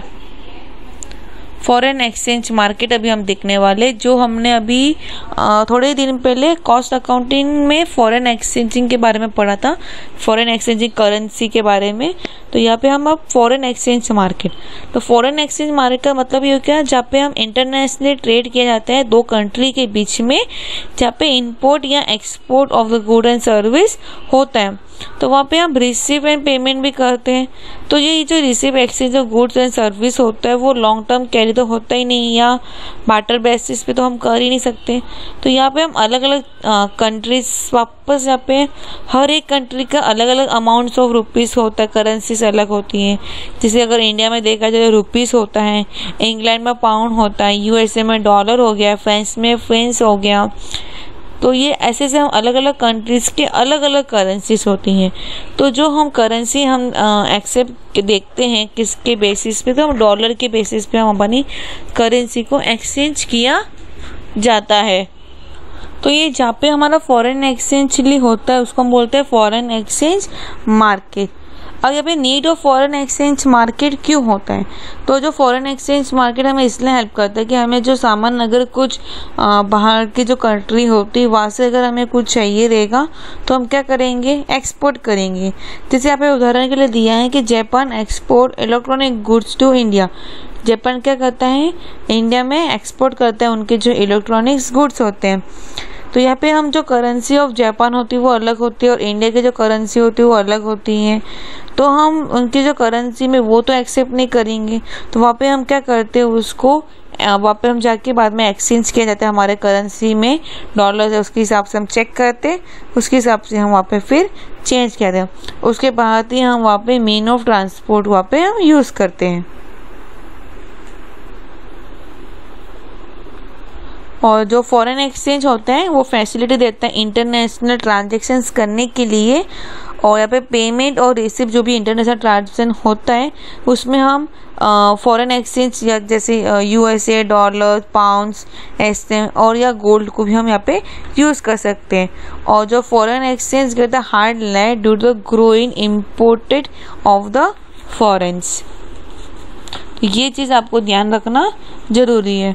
अब इसका जो कॉन्सेप्ट ऑफ फॉरेन एक्सचेंज है तो इसके एक सेक्शन के साथ हमें याद रखना पड़ेगा।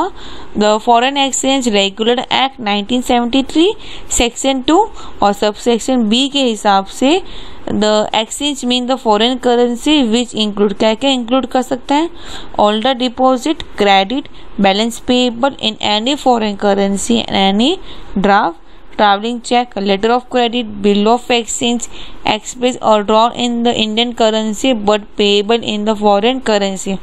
ड्रॉ तो करेंगे इंडिया करेंसी में, मतलब डालेंगे इंडिया करेंसी के हिसाब से, लेकिन पेबल किस में करेंगे, फॉरेन करेंसी में।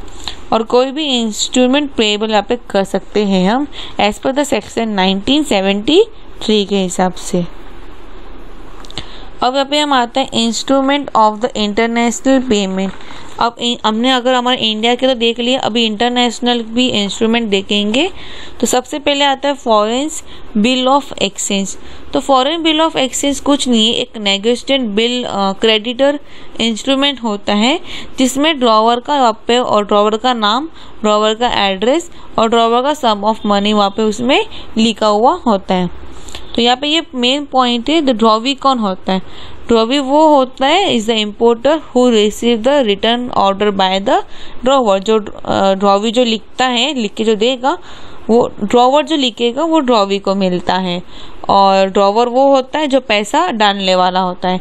पेई वो होता है जो हु रिसीव द पेमेंट। ये आपको ध्यान रखना है इसमें सब चीज़ों में। फिर आ जाते हैं हम इसमें बैंक ड्राफ्ट में। तो बैंक ड्राफ्ट क्या होता है, बैंक ड्राफ्ट कुछ एक ऑर्डर ऑफ बैंक होता है जो एक ब्रांच से दूसरे ब्रांच में जाता है, कुछ सम ऑफ अमाउंट ऑफ मनी उसमें लिखा हुआ होता है, जिसको हम एक डिमांड ड्राफ्ट की तरह भी आप यूज़ कर सकते हो। और यहाँ तक ये इंटरनेशनल ट्रेड बैरियर के लिए भी, इंपोर्ट या एक्सपोर्ट के लिए यहाँ पे काम आता है। मेल ट्रांसफॉर्म, मेल ट्रांसफर कुछ नहीं होता है, एक तरह का फंक्शन होता है जिसमें आपस एक बैंक से दूसरे बैंक में जाता है या सेम बैंक में या अदर कोई बैंक में या पोस्ट ऑफिस से भी, हम पोस्ट कार्ड से भी इंटरनेशनल ट्रांजैक्शंस कर सकते हैं।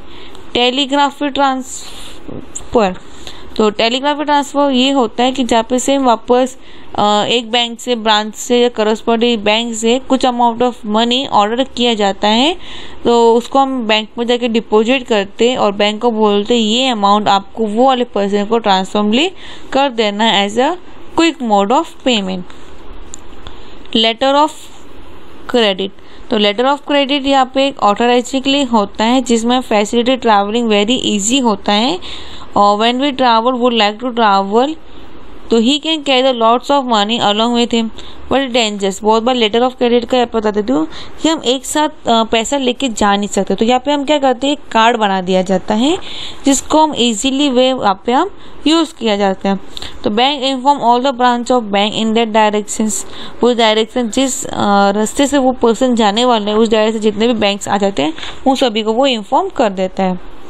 Foreign exchange market, foreign exchange market एक monetary transaction of foreign trade होता है not only the part of parcel the international money market but also the geographical area या लोकेशन या डिजाइन के हिसाब से भी फॉरेन एक्सचेंज होता है। अब ये जो फॉरेन एक्सचेंज अलग अलग रेट के हिसाब से हो सकता है, अलग अलग जगहों के हिसाब से जो रेट ऑफ मनी वहाँ पे चल रहा होगा उसके हिसाब से। तो इसमें participant of foreign exchange market में कौन करता है? कस्टमर। कस्टमर तो सबसे ज़्यादा इम्पोर्टेंट यही है कि कस्टमर सबसे इम्पोर्टेंट पर्सन है। कस्टमर नहीं है तो कुछ नहीं है, बराबर। तो अगर हम ही नहीं हैं, आप लोग ही अगर नहीं हो, मेरे लिए स्टूडेंट्स ही नहीं है इस पार्ट पढ़ाने के लिए, तो फिर कुछ फ़ायदा नहीं है। तो कस्टमर बहुत इंपॉर्टेंट रोल प्ले करता है यहाँ पे।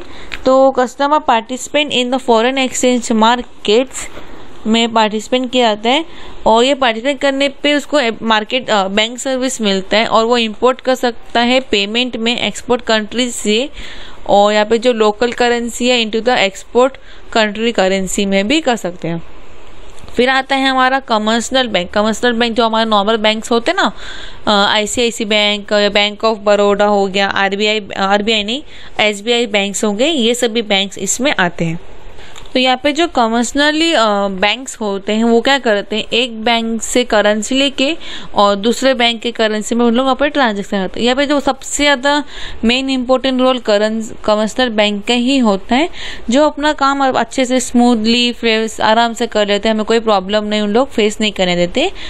बोलो ना एक तरह का बोलो कमर्शियल बैंक है ना, हमारे फॉरेन एक्सचेंज मार्केट में सबसे एक्टिव प्लेयर वही होते हैं।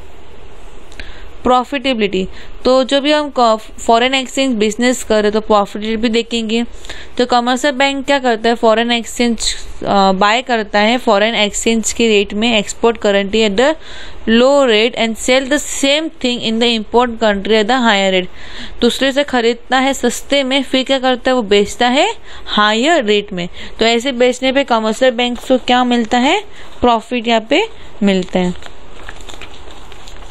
रिस्क बैरियर, अभी फॉरेन एक्सचेंज अगर हम कर रहे तो रिस्क बैरियर भी ज़्यादा ही होगा, ये तो बराबर है। बेटर सर्विस, कमर्शियल बैंक हमें बेटर सर्विस कस्टमर्स को प्रोवाइड करते हैं। सेंट्रल बैंक हमारे यहाँ पे RBI है, अलग अलग कंट्रीज का अलग अलग सेंट्रल बैंक्स होते हैं। तो सेंट्रल बैंक भी मेन प्ले रोल करता है फॉरेन एक्सचेंज मार्केट में। और फंक्शन ऑफ सेंट्रल बैंक ये होता है, वो वर्ल्ड के जितने कंट्रीज के होते हैं वो external value of the domestic currency में वो करता है। तो यहाँ पे central they are the two main type of foreign currency rate system हम यहाँ पे देखने वाले हैं। एक होता है फिक्स रेट सिस्टम और एक होता है floating of functioning exchange rate का। फिक्स रेट का मतलब हो जाता है जो फिक्स है, कोई चेंजेस नहीं होती और एक प्रोडक्ट के सामान पे फिक्स हो गया। फ्लोटिंग एक्सचेंज मतलब हर एक कंट्रीज या जगहों के हिसाब से या वो प्रोडक्ट के हिसाब से वहाँ पे चेंज होना। बिल ब्रोकर तो आपको मालूम है जो खरीदता है या बेचता है। तो यहाँ पे जो खरीदता है बेचता है तो उसको भी एक तरह से बोनस मिलता है। तो हम यहाँ पे कमीशन हो गया, ब्रोकरेज हो गया, तो उन्हीं को यहाँ पे बिल ब्रोकर बोला जाता है। डिस्काउंट हाउस भी होता है जहाँ पे हमें एक डिस्काउंट मिलता है कोई प्रोडक्ट खरीदते हैं बेचने पे। एक्सेप्टेबल हाउस भी होते हैं जो उस प्रोडक्ट को एक्सेप्ट करता है कि वो ये प्रोडक्ट दूसरी कंट्री में जाएगा या नहीं जाएगा। Function for the foreign exchange rate, अलग अलग फंक्शन होते हैं। जैसे ट्रांसफॉर्म फंक्शन है सबसे पहले, तो ट्रांसफॉर्म फंक्शन को मनी चेंजिंग फंक्शन भी बोला जाता है of the foreign exchange market के लिए। ये मेन रोल प्ले करता है। इसका काम ये होता है जो भी हम परचेसिंग पावर होती है दो कंट्री के बीच में, उसमें वो ऑर्डर लाना, तो वह एक कंट्री की करेंसी से दूसरी कंट्री की करेंसी में उसको एक्सचेंज करना। क्रेडिट फंक्शन ये होता है, क्रेडिट फंक्शन दूसरा मोस्ट इम्पोर्टेंट फंक्शन है। यहाँ पे हम कोई भी सामान हम क्रेडिट बेसिस पे हम लेते हैं, जैसे हम लोकल सामान जैसे लेते हैं वैसे ही फॉरेन में भी इंटरनेशनल ट्रेड करने के टाइम हमें भी यहाँ पे हम क्रेडिट फैसिलिटी वहाँ पे हमें भी ये मिलती हैं। फिर आता है हेजिंग फंक्शंस, जो एक तरह से शोल्डर ऑफ रिस्क होता है जहाँ पे हमें बोलो ना गार्ड मिल जाता है हम लोग के लिए, जहाँ पे फॉरेन एक्सचेंज रेट को कंट्रोल करना, लेस जितना हो सके उतना वहाँ पे लॉस घटाने के लिए। Transaction in the foreign exchange market, तो यहाँ पे अलग अलग ट्रांजेक्शन होता है। सबसे पहले आता है स्पॉट ऑफ फॉरेन एक्सचेंज। तो जैसे अगर मैं यहाँ पे एक एग्जांपल लूँ, तो अगर यूएसए डॉलर और इंडियन रुपीस, अगर $1 अगर 50 रुपये का हो, तो उसका अगर मैं प्रीमियम कर लूँ तो ₹1, तो उसका फॉरवर्ड रेट कितना हो जाएगा एक्सचेंज का, 2 ओवर हो जाएगा। अगर वो अबाउ ₹48 हुआ यूएसए डॉलर के हिसाब से, तो $1 कितना हो जाएगा, 52। ऐसे यहाँ पे अलग अलग रेटिंग यहाँ पे किए जाते हैं। तो यहाँ पे हमें 3 तरह के रेट यहाँ पे हमने देखी है। Introduction and concept of the foreign exchange rate. तो इंटरनेशनल का कॉन्सेप्ट फॉरेन एक्सचेंज रेट क्या होता है। जो फॉरेन एक्सचेंज रेट होता है वो currency of 2 country gate exchange another which each other, मतलब एक करेंसी दूसरे करेंसी में एक्सचेंज होती है। यहाँ पे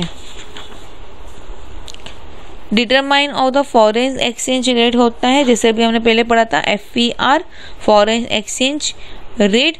तो F is equal to DF into SF। DF का मतलब होता है डिमांड फ्रॉम फॉरेन एक्सचेंज और S का मतलब होता है supply from foreign exchange.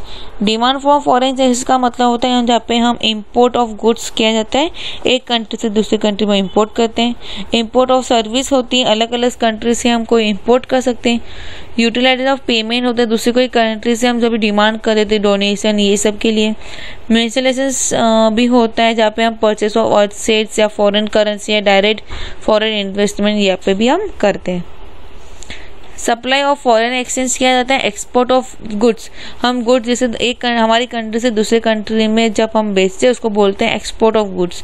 Same service के लिए ये भी होता है, वहाँ पे हम एक्सपोर्ट ऑफ सर्विस कहते हैं। Utility of one side receive, एक तरफ से रिसीव होते हैं, और आता है मिसलेनियस सर्विस, यहाँ पे हम यूज करते हैं। एक्सचेंज रेट सिस्टम, तो यहाँ पे हम 2 रेट के बारे में पढ़ने वाले। एक होता है फिक्स एक्सचेंज रेट सिस्टम और एक आता है flexible exchange rate system. Fix exchange rate system होता है जो स्टैब्लिश होता है एक्सचेंज रेट सिस्टम के लिए, फिक्सली होता है, जहाँ पे हम जो रेट होते हैं, जैसे अगर अंडर गोल्ड स्टैंडर्ड की वैल्यू बोल दें करेंसी में, जो टर्म ऑफ गोल्ड की होती है वो फिक्स होती है, कम ज़्यादा उनकी जो भी होती है वो उनके हिसाब से ही होती है। तो यहाँ पे गोल्ड बिजनेस स्टैंड हो गया, गोल्ड बुलेट स्टैंडर्ड हो गया, गोल्ड एक्सचेंज स्टैंडर्ड यहाँ पे यूज होते हैं। तो यहाँ पे अगर एक एग्जाम्पल नीचे दिया गया है फर्स्ट वर्ल्ड वॉर के हिसाब से, इंग्लैंड और USA के यहाँ पे हिसाब से, तो यहाँ पे आप देख सकते हो इस तरीके से यहाँ पे दिया गया है। अब आ जाते हैं हम नीचे नेक्स्ट पॉइंट में।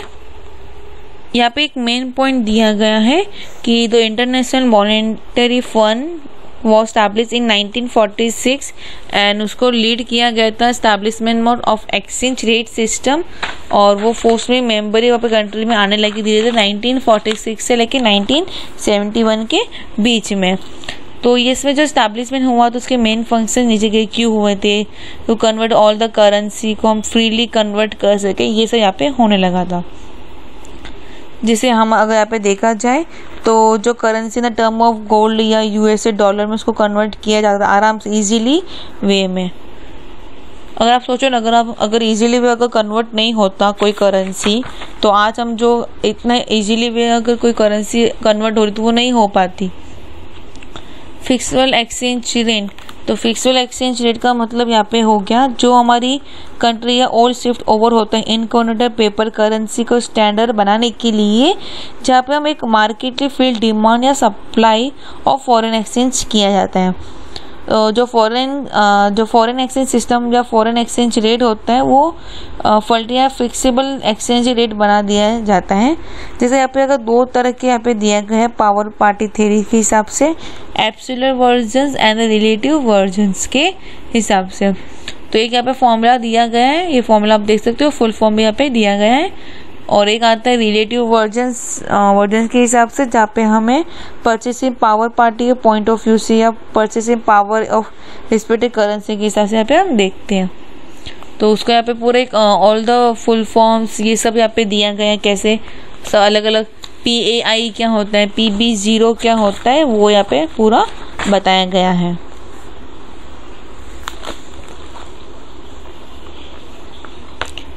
और change in foreign exchange rates अलग अलग होती है, वो भी यहाँ पे दिए। और मैन्युअली फिक्सेबल में वापस जो मैन्युअली फिक्सेबल या गोल्ड मीन की तरह या बिटवीन 2 फॉरेन एक्सचेंज रेट में जो होता है वो यहाँ पे दिए। तो ये सब हमारे हो गए। अब चलते हम नेक्स्ट लेसन में, करेंसी कन्वर्टिबिलिटी। तो करेंसी को कैसे हम एक कंट्री से दूसरे कंट्री में कन्वर्ट करते हैं वो यहाँ पे हम देख रहे हैं। तो 1925 से लेकर 31 के हिसाब से द गोल्ड स्टैंडर्ड बैंक था ऑफ इंग्लैंड पेपर करेंसी को नोट को कन्वर्टिबिलिटी किया था गोल्ड में, और फिर जुलाई 47 में फ्रीली कन्वर्टिबिलिटी होने लगा था धीरे धीरे। तो यहाँ पे जो आरबीआई या फॉरेन एक्सचेंज मार्केट एक्सपेंस होता है वो 40% होता है for the foreign exchange earning के हिसाब से। जो कन्वर्टिबिलिटी करेंसी या कंट्रोलेबल करेंसीज होती है, कन्वर्टिबिलिटी करेंसी वो होती है जो कोई भी फॉरेन करेंसी को आराम से फ्री ऑफ कन्वर्ट कर देती हैं, ठीक है। और जो कंट्रोलिंग करेंसी यहाँ पे अलग होती है, जो कोई करेंसी को कंट्रोलिंग किया जाता है, फ्री ट्रेड ऑफ दिया गया है। जैसे यहाँ पे अभी आता है टाइप्स ऑफ करेंसी कन्वर्ट, तो पार्टली भी होता है, कोई कोई फुल्ली भी होता है। तो उसे वापस अगर करंट अकाउंट्स क्या होता है, कैपिटल अकाउंट्स क्या होता है। करंट अकाउंट जैसे आपको मालूम है कि कोई भी पर्सन आराम से करंट अकाउंट जो खोल सके उसको हम बोलते हैं करंट अकाउंट। करंट अकाउंट कोई भी खोल सकता है, इंडिविजुअल पर्सन, टीचर, डॉक्टर्स, जिसको बैंक ऑफिशियली रिलेटिव जो बोलते हैं ना, अपना काम सेविंग नहीं करना है, एज पर खाली अपने को अकाउंट ही खोलना है, उसके लिए वो क्या हो जाता है, करंट अकाउंट यहाँ पे हम देखते हैं। और कैपिटल अकाउंट दो तरह के होते हैं, short term capital movement and long term capital movement. Short term capital मतलब शॉर्ट टर्म के लिए बाय या सेल किया जाता है, लॉन्ग टर्म के लिए वैसे ही बाय या सेल या परचेसिंग यहाँ पे किया जाता है। मेरिट ऑफ कन्वर्टिबिलिटी और converting of the Indian rupees आपको पढ़ना पड़ेगा। कब हुआ था? In 1995 Indian rupees were developed in the work of new economic policy of India to establish for the first July and second was on the 3rd July 1991 by of 18% to 20% के हिसाब से यहाँ पे हुआ था। फाइनेंशियल मिनिस्टर ने budget का जो स्पीच दिया था 1992 और 93 के बीच में, और 1 मार्च 1992 को यहाँ पे इंडियन रुपीज़ को पार्टली कन्वर्ट करने का मतलब ना अधिकार ऑर्डर मिल गया था। और LERMS के हिसाब से इंट्रोडक्शन हुआ था इंडिया में इन मार्च 1992। 60% ऑफ फॉरेन एक्सचेंज अर्निंग होने लगा सेंट्रल अकाउंट के एक्सेप्ट अर्निंग के हिसाब से, बोथ विजुअल एंड द इनविजुअल के हिसाब से। फ्री मार्केट रेट होने लगा था रिमेनिंग 40% में, जहाँ पे फॉरेन एक्सचेंज रेट्स वहाँ पे होने लगे थे। Capital market convertibility and the CAC to the Indian rupees. तो इंडियन रुपीज़ में हम कैपिटल मार्केट को कैसे कन्वर्ट किए जाते थे, किस तरीके से करते थे, वो यहाँ पे दिया है। तो यहाँ पे जो हमारे फाइनेंशियल मिनिस्टर ने बजट का स्पीच दिया था 1997 से लेकर 1998 के बीच में, रिजर्व बैंक ऑफ इंडिया ने अपॉइंटमेंट किया था community of capital accountant convertibility को as the chairperson of SS Taraporewala on February 28, 1997 में। तो उन्होंने स्पीच में क्या बोला वो बताया गया है। फिर यहाँ पे आता है कि हमें फर्स्ट फेज कब हुआ था 1997 98, सेकेंड फेज कब हुआ, थर्ड फेज कब हुआ, 3 तरह के फेजेस यहाँ पे हमने देखे थे। Introduction concept of foreign exchange reserves. तो हमने यहाँ पे रिजर्व्स भी देखेंगे, रिजर्व्स कैसे हुए। जनरली हम foreign exchange of good and service करते वहाँ पे होल्ड किया जाता है फॉर्म ऑफ गोल्ड, डॉलर या पाउंड, इन सब के तरीके से हम वहाँ पे क्या करते हैं, उसको होल्ड कर देते हैं। होल्ड करने से क्या हो जाता है, वहाँ पे हम उसको कंट्रोलिंग करते हैं, ग्रोथ को हम रोक देते हैं वहाँ पे हम। तो यहाँ पे हम उसको लिंक बिटवीन किया जाता है growth of international trade and the growth of the foreign exchange reserve के बीच में। तो उसके कुछ कॉन्सेप्ट दिए जहाँ पे ऑन रिसीव या बोरिंग फैसिलिटीज़ के हिसाब से, और वापस इंटरनेशनल रिजर्व के ऑफिशियल होल्डिंग ऑफ गोल्ड कितना है, फॉरेन एक्सचेंज लिए कितना है, स्पेशल ड्राइंग राइट्स कितना है, या रिजर्व पॉजिटिव ऑफ IFM कितना है। तो यहाँ पे कुछ official holding of reserve assets in the bill of SDR ये कुछ याद करने की ज़रूरत तो नहीं है, खाली आप एक बार देख सकते हो क्या क्या कितना परसेंटेज में यहाँ पे दिया गया है।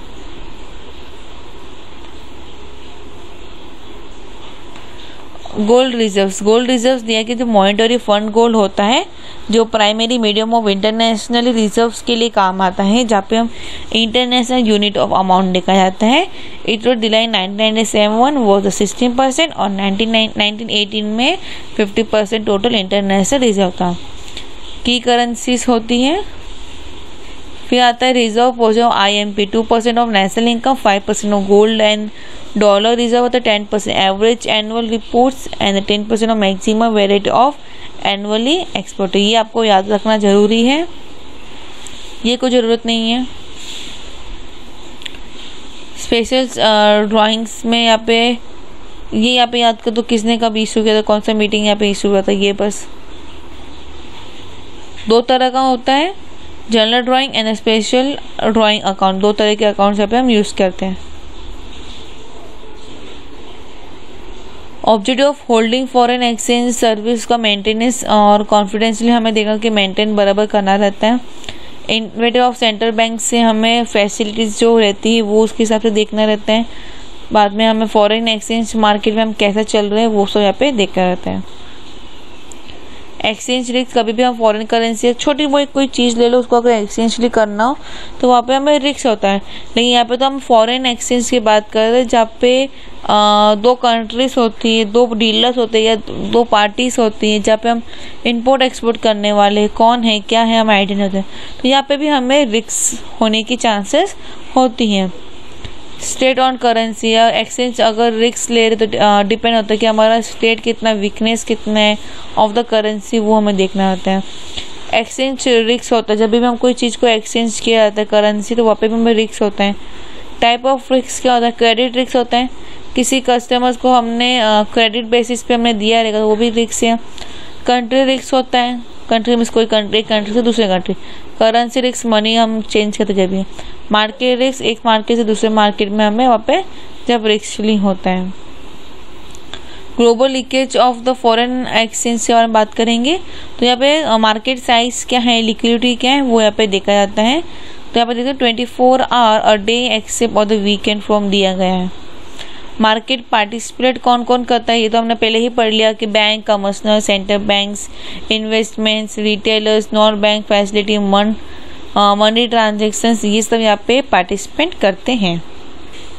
फिर आता है ट्रेडिंग्स कैरेक्टरिस्टिक्स जहाँ पे हम देखा जाते हैं कि जो मेन ट्रेड सेंटर कहाँ पे हो रहा है, किस जगह पे हो रहा है, वो वहाँ पे हमें देखना रहता है। इंपॉर्टेंट सेंटर्स देखने रहते हैं कि कहाँ पे हम जो करेंसी ट्रेड हैपनिंग हो रहा है वो थ्रू आउट द ईयर कहाँ पे हो रहा है। डिटरमाइन द एक्सचेंज रेट, क्या एक्सचेंज रेट है वो भी हमें देखनी रहती है। अब आते हैं हम करेंसी मार्केट में। तो करेंसी मार्केट में अब हम यूरो डॉलर के मार्केट में हम बारे में देखने वाले। तो यूरो डॉलर हमारा सेकेंड वर्ल्ड वॉर से आने लगा था। तो euro dollar market become the permanently integrated part of the international monetary policy में। तो यहाँ पे डॉलर्स के बारे में और यूरोन करेंसी के बारे में हम यहाँ पे देख रहे हैं। तो जो ब्रिटेन कमर्शियल बैंक्स होते थे वो इसको बुलाते थे यूरोन डॉलर बुलाते थे। वही अगर इसको फ्रेंच करेंसी बोला जाए तो यूरोन स्टेलेट के नाम से यहाँ पे इसको बुलाते हैं। और mark deposit in the Italian bank got called the euro mark and so on. अलग अलग जगहों पे अलग अलग इसके नाम दिए गए हैं। वहीं अगर जापानीज का यान एंड द फ्रेंच का Swiss franc began to use the way so the term become the euro currency के नाम से मार्केट भी यहाँ पे पॉपुलर यूज होने लगा।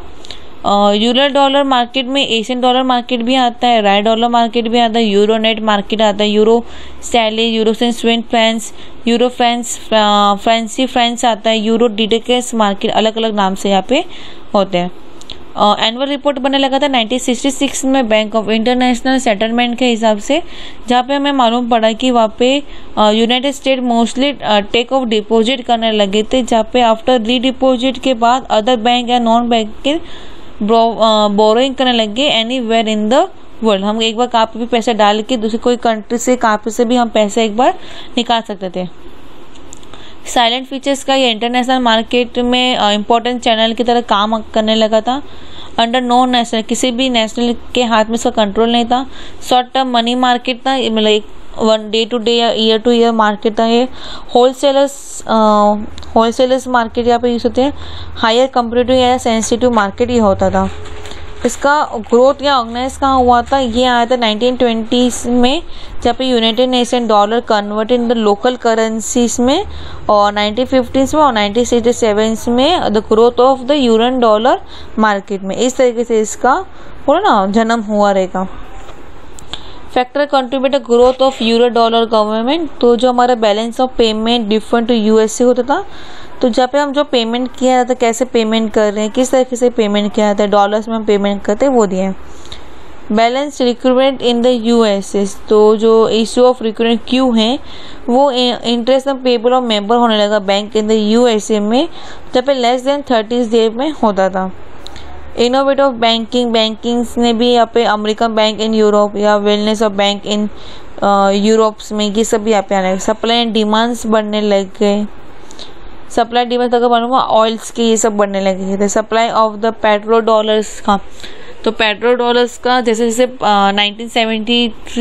1973 से growth of euro dollar market increase होने लग गया।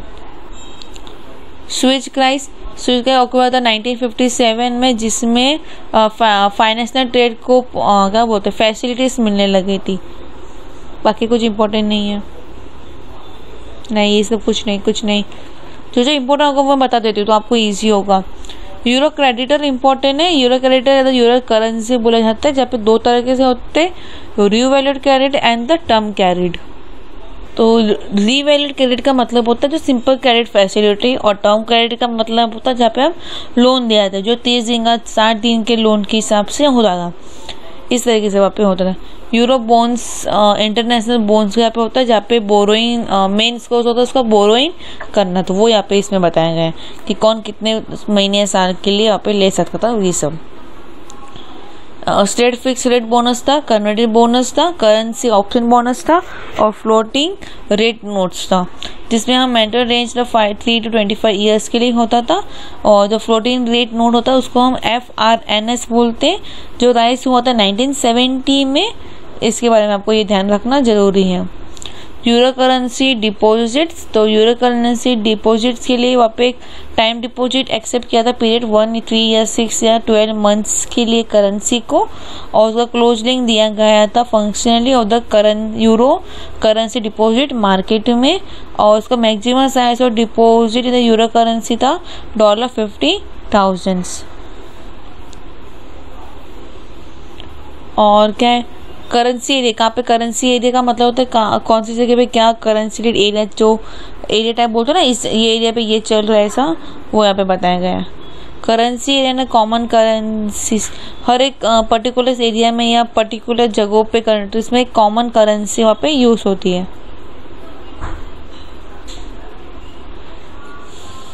और इसमें भी कुछ इम्पोर्टेंट नहीं है। यहाँ पे आपका ये लेसन कंप्लीट होता है। अब आता है इंटरनेशनल फैक्टर मूवमेंट्स। तो इंटरनेशनल फैक्टर मूवमेंट का मतलब होता है माइग्रेंट, कि हम एक जगह से दूसरी जगह पे जाना या कोई एक कंट्री से दूसरी कंट्री जाना, ऐसे अलग अलग माइग्रेंट्स होते थे। माइग्रेंट दो तरह के होते हैं, इंटरनेशनल माइग्रेंट या internal migrant and international migrant. तो लेकिन माइग्रेंट होता क्यों था? माइग्रेंट इसलिए होता था या वो जोग्राफिकल के हिसाब से लोकेट होना या टेम्पररी वाइज या सोशल इकोनॉमिकली वाइज वहाँ पे होते थे। जब एक कंट्री से सेम कंट्री में एक स्टेट से दूसरे स्टेट पर जब कोई जाता है, चेंज होता है, तो उसको बुलाता है इंटरनल माइग्रेंट। जैसे अभी कोविड-19 के वजह से बहुत सारे जन महाराष्ट्र से दूसरे उनके स्टेट या उनके जो घर है वहाँ पे चले गए, तो ये क्या हो गया? इंटरनल माइग्रेंट, बराबर। और इंटरनेशनल माइग्रेट का मतलब हो गया जब एक कंट्री से दूसरे कंट्री में माइग्रेट होना। समझो अगर कोई यूएसए में रहता हो, वहाँ पे ज़्यादा, या कोई कंट्री जहाँ पे रह रहा हो वहाँ पे ज़्यादा होने की वजह से वो कुछ महीने के लिए, सालों के लिए क्या हो गए, या थोड़ा टाइम के लिए, लॉन्ग टाइम के लिए क्या आ गए, दूसरी कंट्री में शिफ्ट हो गए। तो शिफ्ट हो जाना मतलब इंटरनेशनली माइग्रेट हो जाना। अब इंटरनेशनली माइग्रेट अलग अलग तरीके से हो सकते हैं। इकोनॉमिकली माइग्रेट या जॉब पर्पस के लिए, करियर पर्पस के लिए, वर्क पर्पस के लिए एक जगह से दूसरी जगह जाना।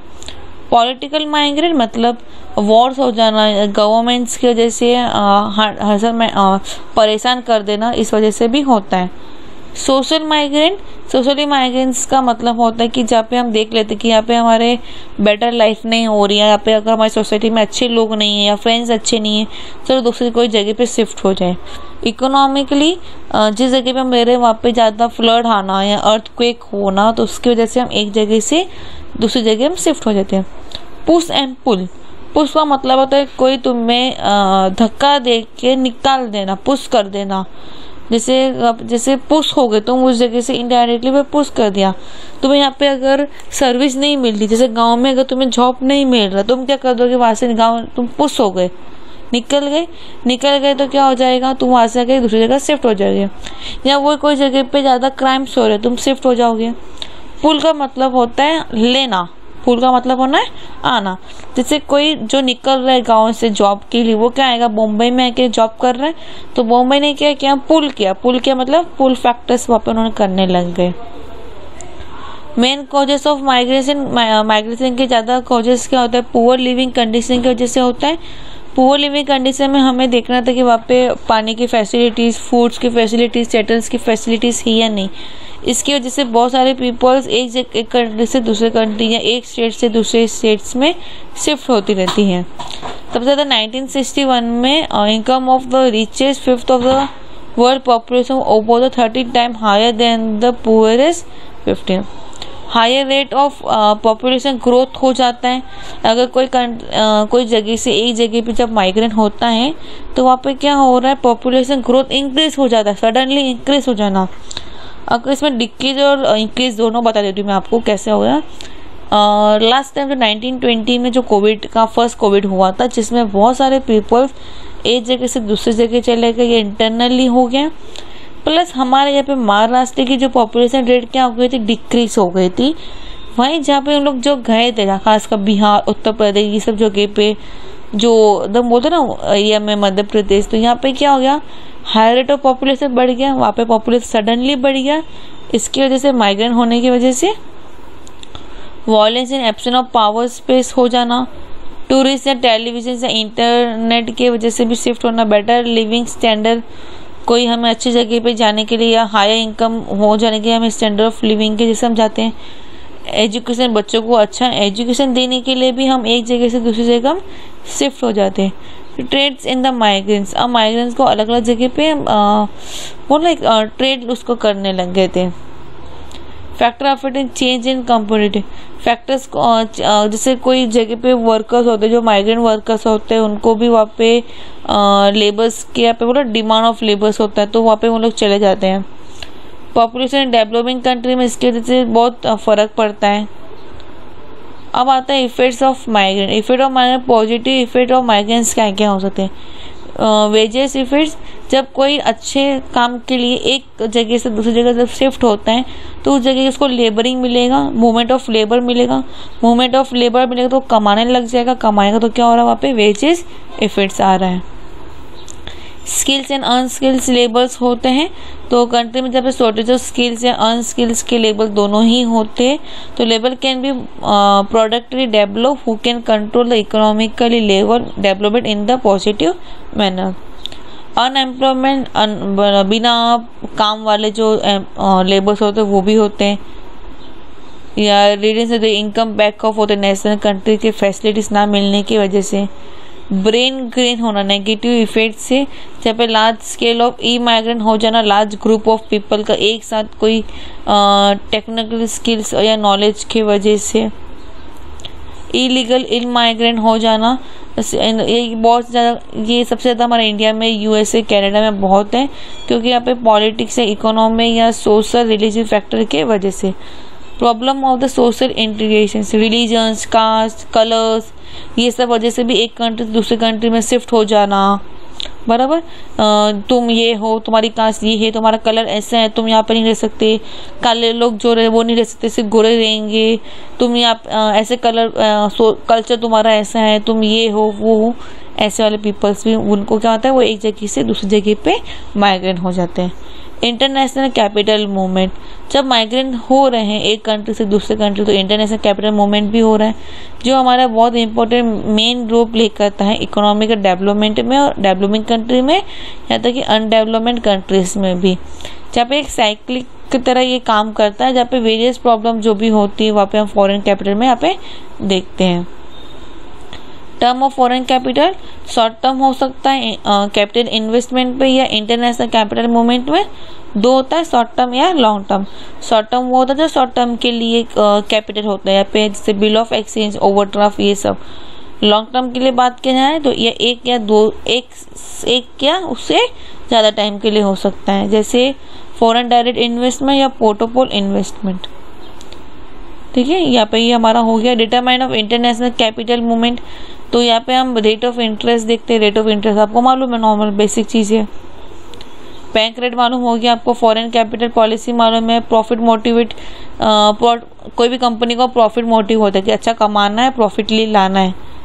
इकोनॉमिकल कंडीशंस ये भी आपको मालूम है, कोई भी हमें इकोनॉमिक कंडीशन कैसा है, उसका ट्रांसपोर्ट कैसा है, उसकी कम्युनिकेशन कैसे है, उसकी जो पावर ऑफ रिसोर्सेज कैसे है, उसके लेबर्स वहाँ पे कैसे, ये सब। Tax policy, establishment, marginal inflation of capitals. Role of foreign capital, foreign capital में इसका रोल क्या होता है ये तो आपको मालूम है। अगर फॉरेनली कैपिटल एक्सचेंजली नहीं होगा तो कोई भी कंट्रीज डेवलपिंग में ही चलेगी, डेवलपमेंट कभी होगी नहीं। जहाँ पे सेम वापस हमारे गवर्नमेंट, ये ध्यान रखना, government, consumer, labours, exchange economic balance of payment, economic growth, ये सब जगह है ये। Argument in the favour of international capital agreement, financial planning projects बनता है यहाँ पे। मीटिंग फॉरेन एक्सचेंज नीड्स होते, कभी हमें मीटिंग भी होती है। बैलेंस ऑफ पेमेंट को एडजस्टमेंट करना पड़ता है, इंफ्रास्ट्रक्चर्स को डेवलपमेंट करना पड़ता है, एम्प्लॉयमेंट को जनरेट करना पड़ता है। एम्प्लॉयमेंट को जब तक हम जनरेट नहीं करेंगे तो काम नहीं चलेगा। इंडिया का जैसे rate of growth of population कितना है, 2.4% के हिसाब से देखते हैं। ऑस्ट्रेलिया अगर और India added 1 full Australia every year, हर साल इंडिया में पूरा ऑस्ट्रेलिया छा जाता है। मतलब समझो एक हाथ तुम्हारा इंडिया है ना, तो उसमें खाली एक उंगली तुम्हारी ऑस्ट्रेलिया है, ये तुम्हें ध्यान रखना है। तो एम्प्लॉयमेंट जनरेट करना बहुत ज़रूरी है। अगर एम्प्लॉयमेंट जनरेट नहीं होगा तो सब जगह क्या हो जाएगा, अनएम्प्लॉयमेंट हो जाएगा। ठीक है, टेक्निकल स्किल्स को इम्प्रूवमेंट करना ज़रूरी है। जहाँ पे भी अंडर डेवलपमेंट कंट्री होती है वहाँ पे हमें अलग अलग टेक्नोलॉजीज हो गया, वहाँ पे स्किल्स को ये सबको इम्प्रूवमेंट करना रहता है। कैपिटल फॉर्मेशन करना रहता है। और फिर आता है argument against the international and capital movements. तो इकोनॉमिकल बैलेंस होता है, इंक्रीज इन डिपेंडेंस हो जाता है, discriminate between the locals, populated and the foreigners हो जाते हैं। साइकिल्स का क्या इंफ्रास्ट्रक्चर होता है इसे देखते हैं। या डेंजर्स ड्यूरिंग द इमरजेंसी में जो डेंजर्स मतलब कुछ प्रॉब्लम हो जाती है इमरजेंसी टाइम, वो भी हमें देखना होता है ये सब।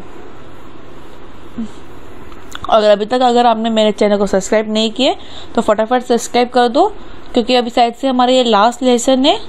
तो इसके बाद मैं आपको बताऊंगी आपको MCQs MCOM पार्ट 1 के या अदर कोई स्टैंडर्ड्स के कहाँ पे मिलेंगे, वो भी मैं आपको बताने वाली हूँ। तो अब करेंगे हम multinational companies and international monetary funds के बारे में। तो यहाँ पे हम देखने वाले हैं कि मल्टीनेशनल कॉर्पोरेटिव होता है जो कंट्रोलिंग असेट्स या फैक्टर माइनिंग्स हो जाता है, जहाँ पे हम total value of individual assets हो गया, टर्नओवर्स कितना है क्या है, तो उसको हम डॉलर्स में देखा जाता है। तो इसका मल्टीनेशनल कंपनी का क्या होता है, कैसे होता है बताती हूँ। मल्टीनेशनल कंपनी का मतलब होता है कि एक जगह पे उसका ब्रांच हो और बाकी जगह पे उसका क्या होना चाहिए, कंपनीज होती है।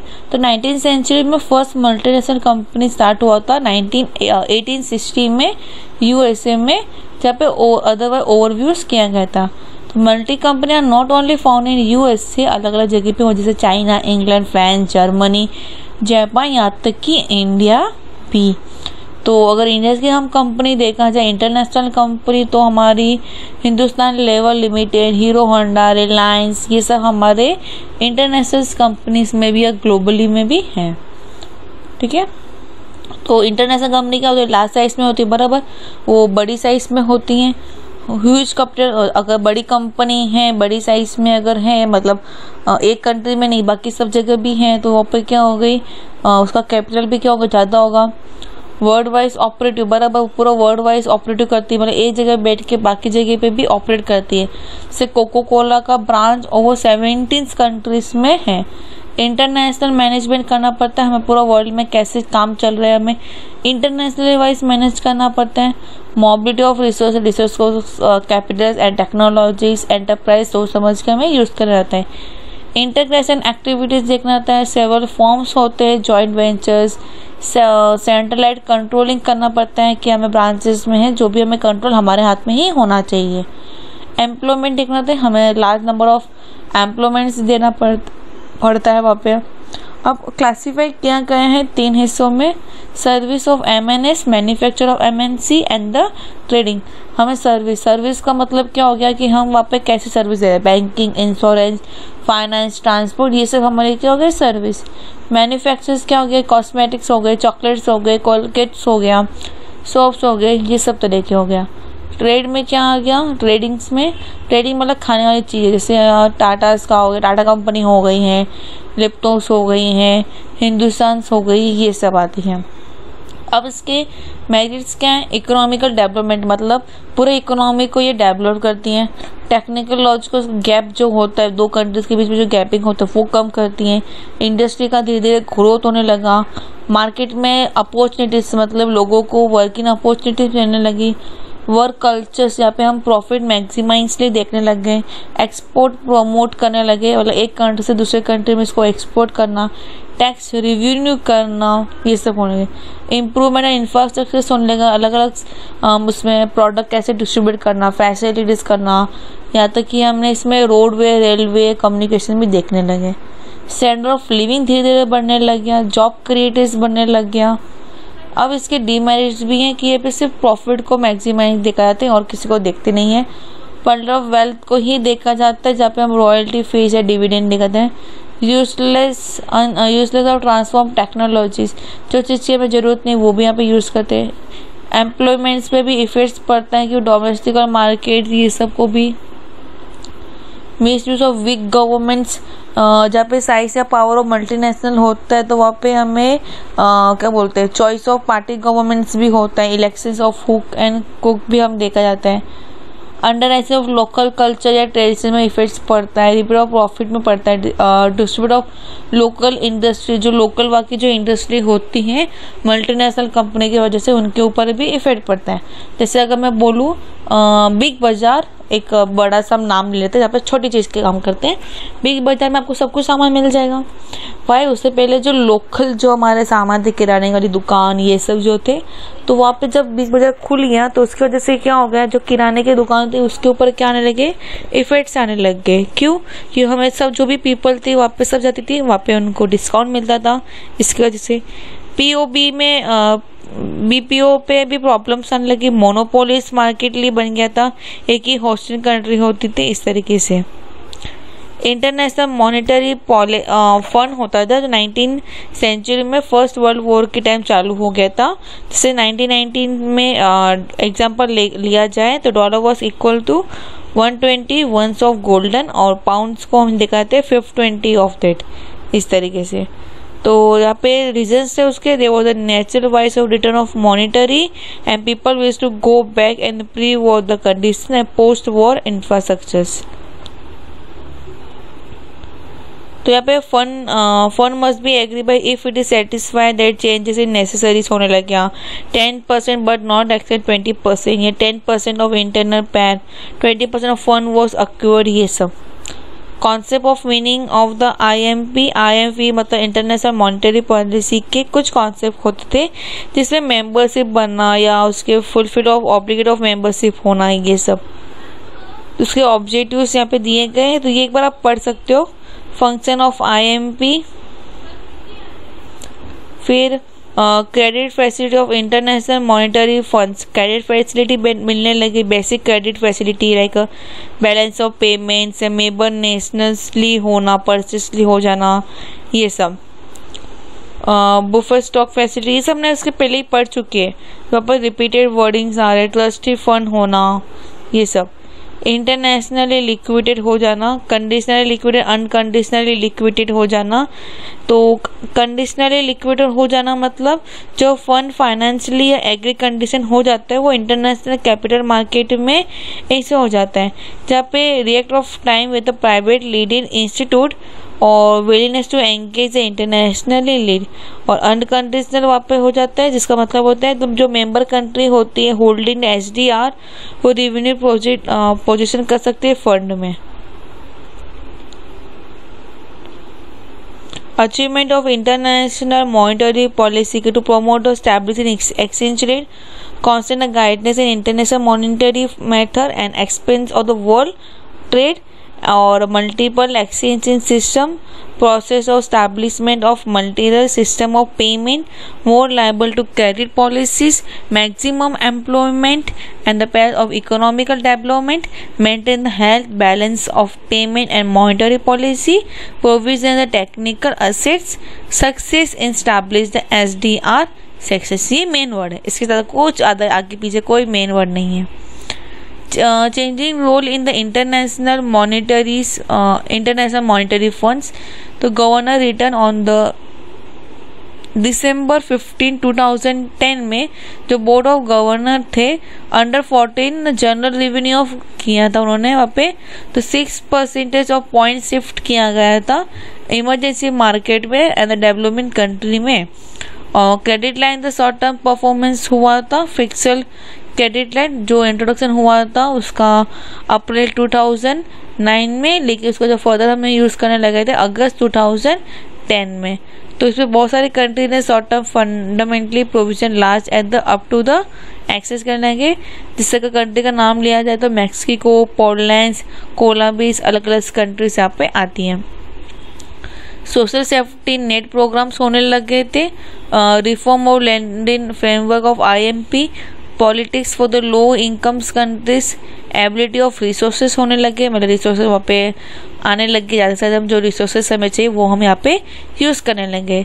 स्टैब्लिशमेंट ऑफ पोस्ट कैजुअल्स, डेप्ट reviews and trust, effect of against the global crisis, ये सब। Suggested reform in the international monetary fund. तो ये हुआ था demand in 2021 century over 15 years old institute like the IMP में। तो इसमें हम SDR should have more taken the signification in the international monetary policies.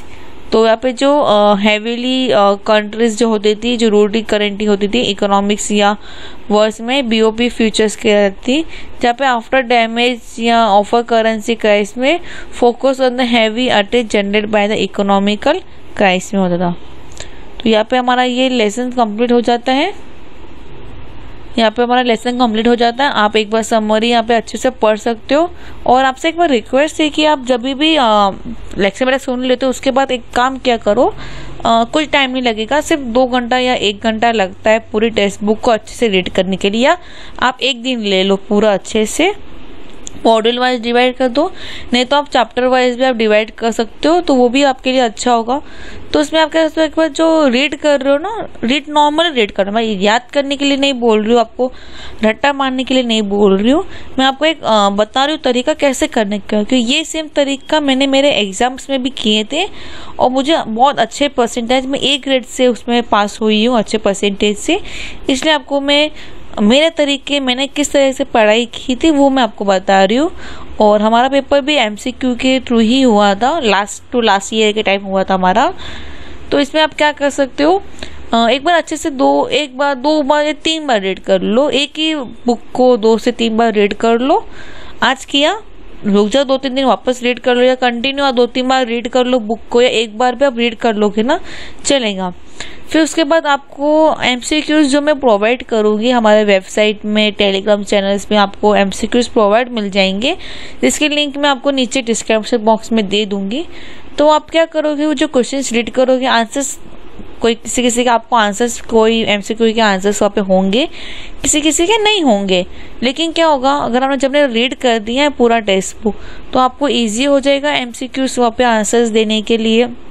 अगर आपको लगता है स्टार्टिंग के 10 ट्राई कीजिए। अगर स्टार्टिंग के 10 अगर आपके ट्राई नहीं हो रहे, आपको आंसर्स अगर नहीं याद हो पा रहे, नहीं मिल रहे हैं, तो आप एक बार वापस उसको अच्छे से एक बार रीड कर सकते हो टेक्स्ट बुक, जिससे क्या हो जाएगा, आपके सभी डाउट्स आपके वहाँ पे क्लियर हो जाएंगे। ठीक है, तो फटाफट आप मेरे चैनल को सब्सक्राइब कर दो, बेल आइकन को क्लिक कर दो और वीडियो को जितना हो सके सभी आपके फ्रेंड्स एंड सभी को शेयर कर लो, उनके लिए भी ये जरूर है।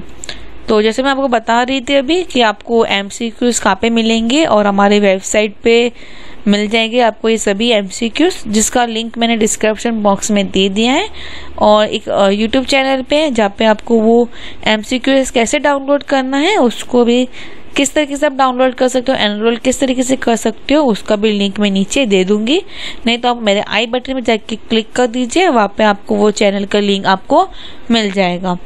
प्लस इसके जितने भी जो मेरे मैंने इसके अकाउंट्स है रिलेटिव, जो अकाउंट्स थे हमारे, उसके नोट्स मैंने वो भी दोनों सब्जेक्ट अच्छे से एक्सप्लेन करा दिए। प्लस एक अकाउंट्स था हमारा जो फाइनेंशियल अकाउंट, उसके मैंने क्या बोलते हैं अपने फॉर्मूलाज जो है वो भी मैंने उसको अलग से PDF बना के मैंने डाल चुकी हूँ यूट्यूब पे, तो वो भी आप देख सकते हो और उसको भी मैंने वहाँ पे एक्सप्लेन किया गया है। अगर आपको वो PDF चाहिए तो आप मुझे कमेंट कर सकते हो, तो वो भी मैं आपको PDF दे दूंगी। इसके बाद मैं ट्राई करूँगी, आपका एक और सब्जेक्ट बाकी है 4th सब्जेक्ट्स, तो वो भी मैं आपको वहाँ पे प्रोवाइड कर दूंगी। तो आज के लिए इतना ही, और thank you for watching it's. मैं और भी अलग अलग चैप्टर्स सभी लेके आने वाली हूँ। वापस आपसे रिक्वेस्ट है, प्लीज़ सब्सक्राइब कर दो, बेल आइकन को जरूर क्लिक कर दो, क्योंकि आपको जो भी नोटिफिकेशन है सबसे पहले आपको ही मिलेगा। और thank you for watching it's and take care, bye and all the best, stay home. और एक बात और ज़रूरी, नीचे मेरा टेलीग्राम चैनल का लिंक भी दिया गया है, नहीं तो आप मेरे चैनल के बायो में जाके भी वहाँ पे भी आपको टेलीग्राम चैनल का लिंक वहाँ पे मिल जाएगा। अगर आप किसी को CA करना है तो CA के भी मैं लेक्चर सभी प्रोवाइड करना स्टार्ट कर दिया है। Vishakha CA academy, Vishakha classes के चैनल पे ही आपको मिल जाएगा, और इसका प्लेलिस्ट आपको विशाखा CA एकेडमी दिखा हुआ रहेगा, आप वहाँ पर जाके चेक कर सकते हो। और आप मेरे टेलीग्राम पे भी आप मुझे फॉलो कर सकते हो, टेलीग्राम चैनल पे जाके मुझे आप फॉलो कीजिए, सभी नोट्स एंड सभी कुछ आपको वहाँ पे मिल जाएंगे। Thank you, bye.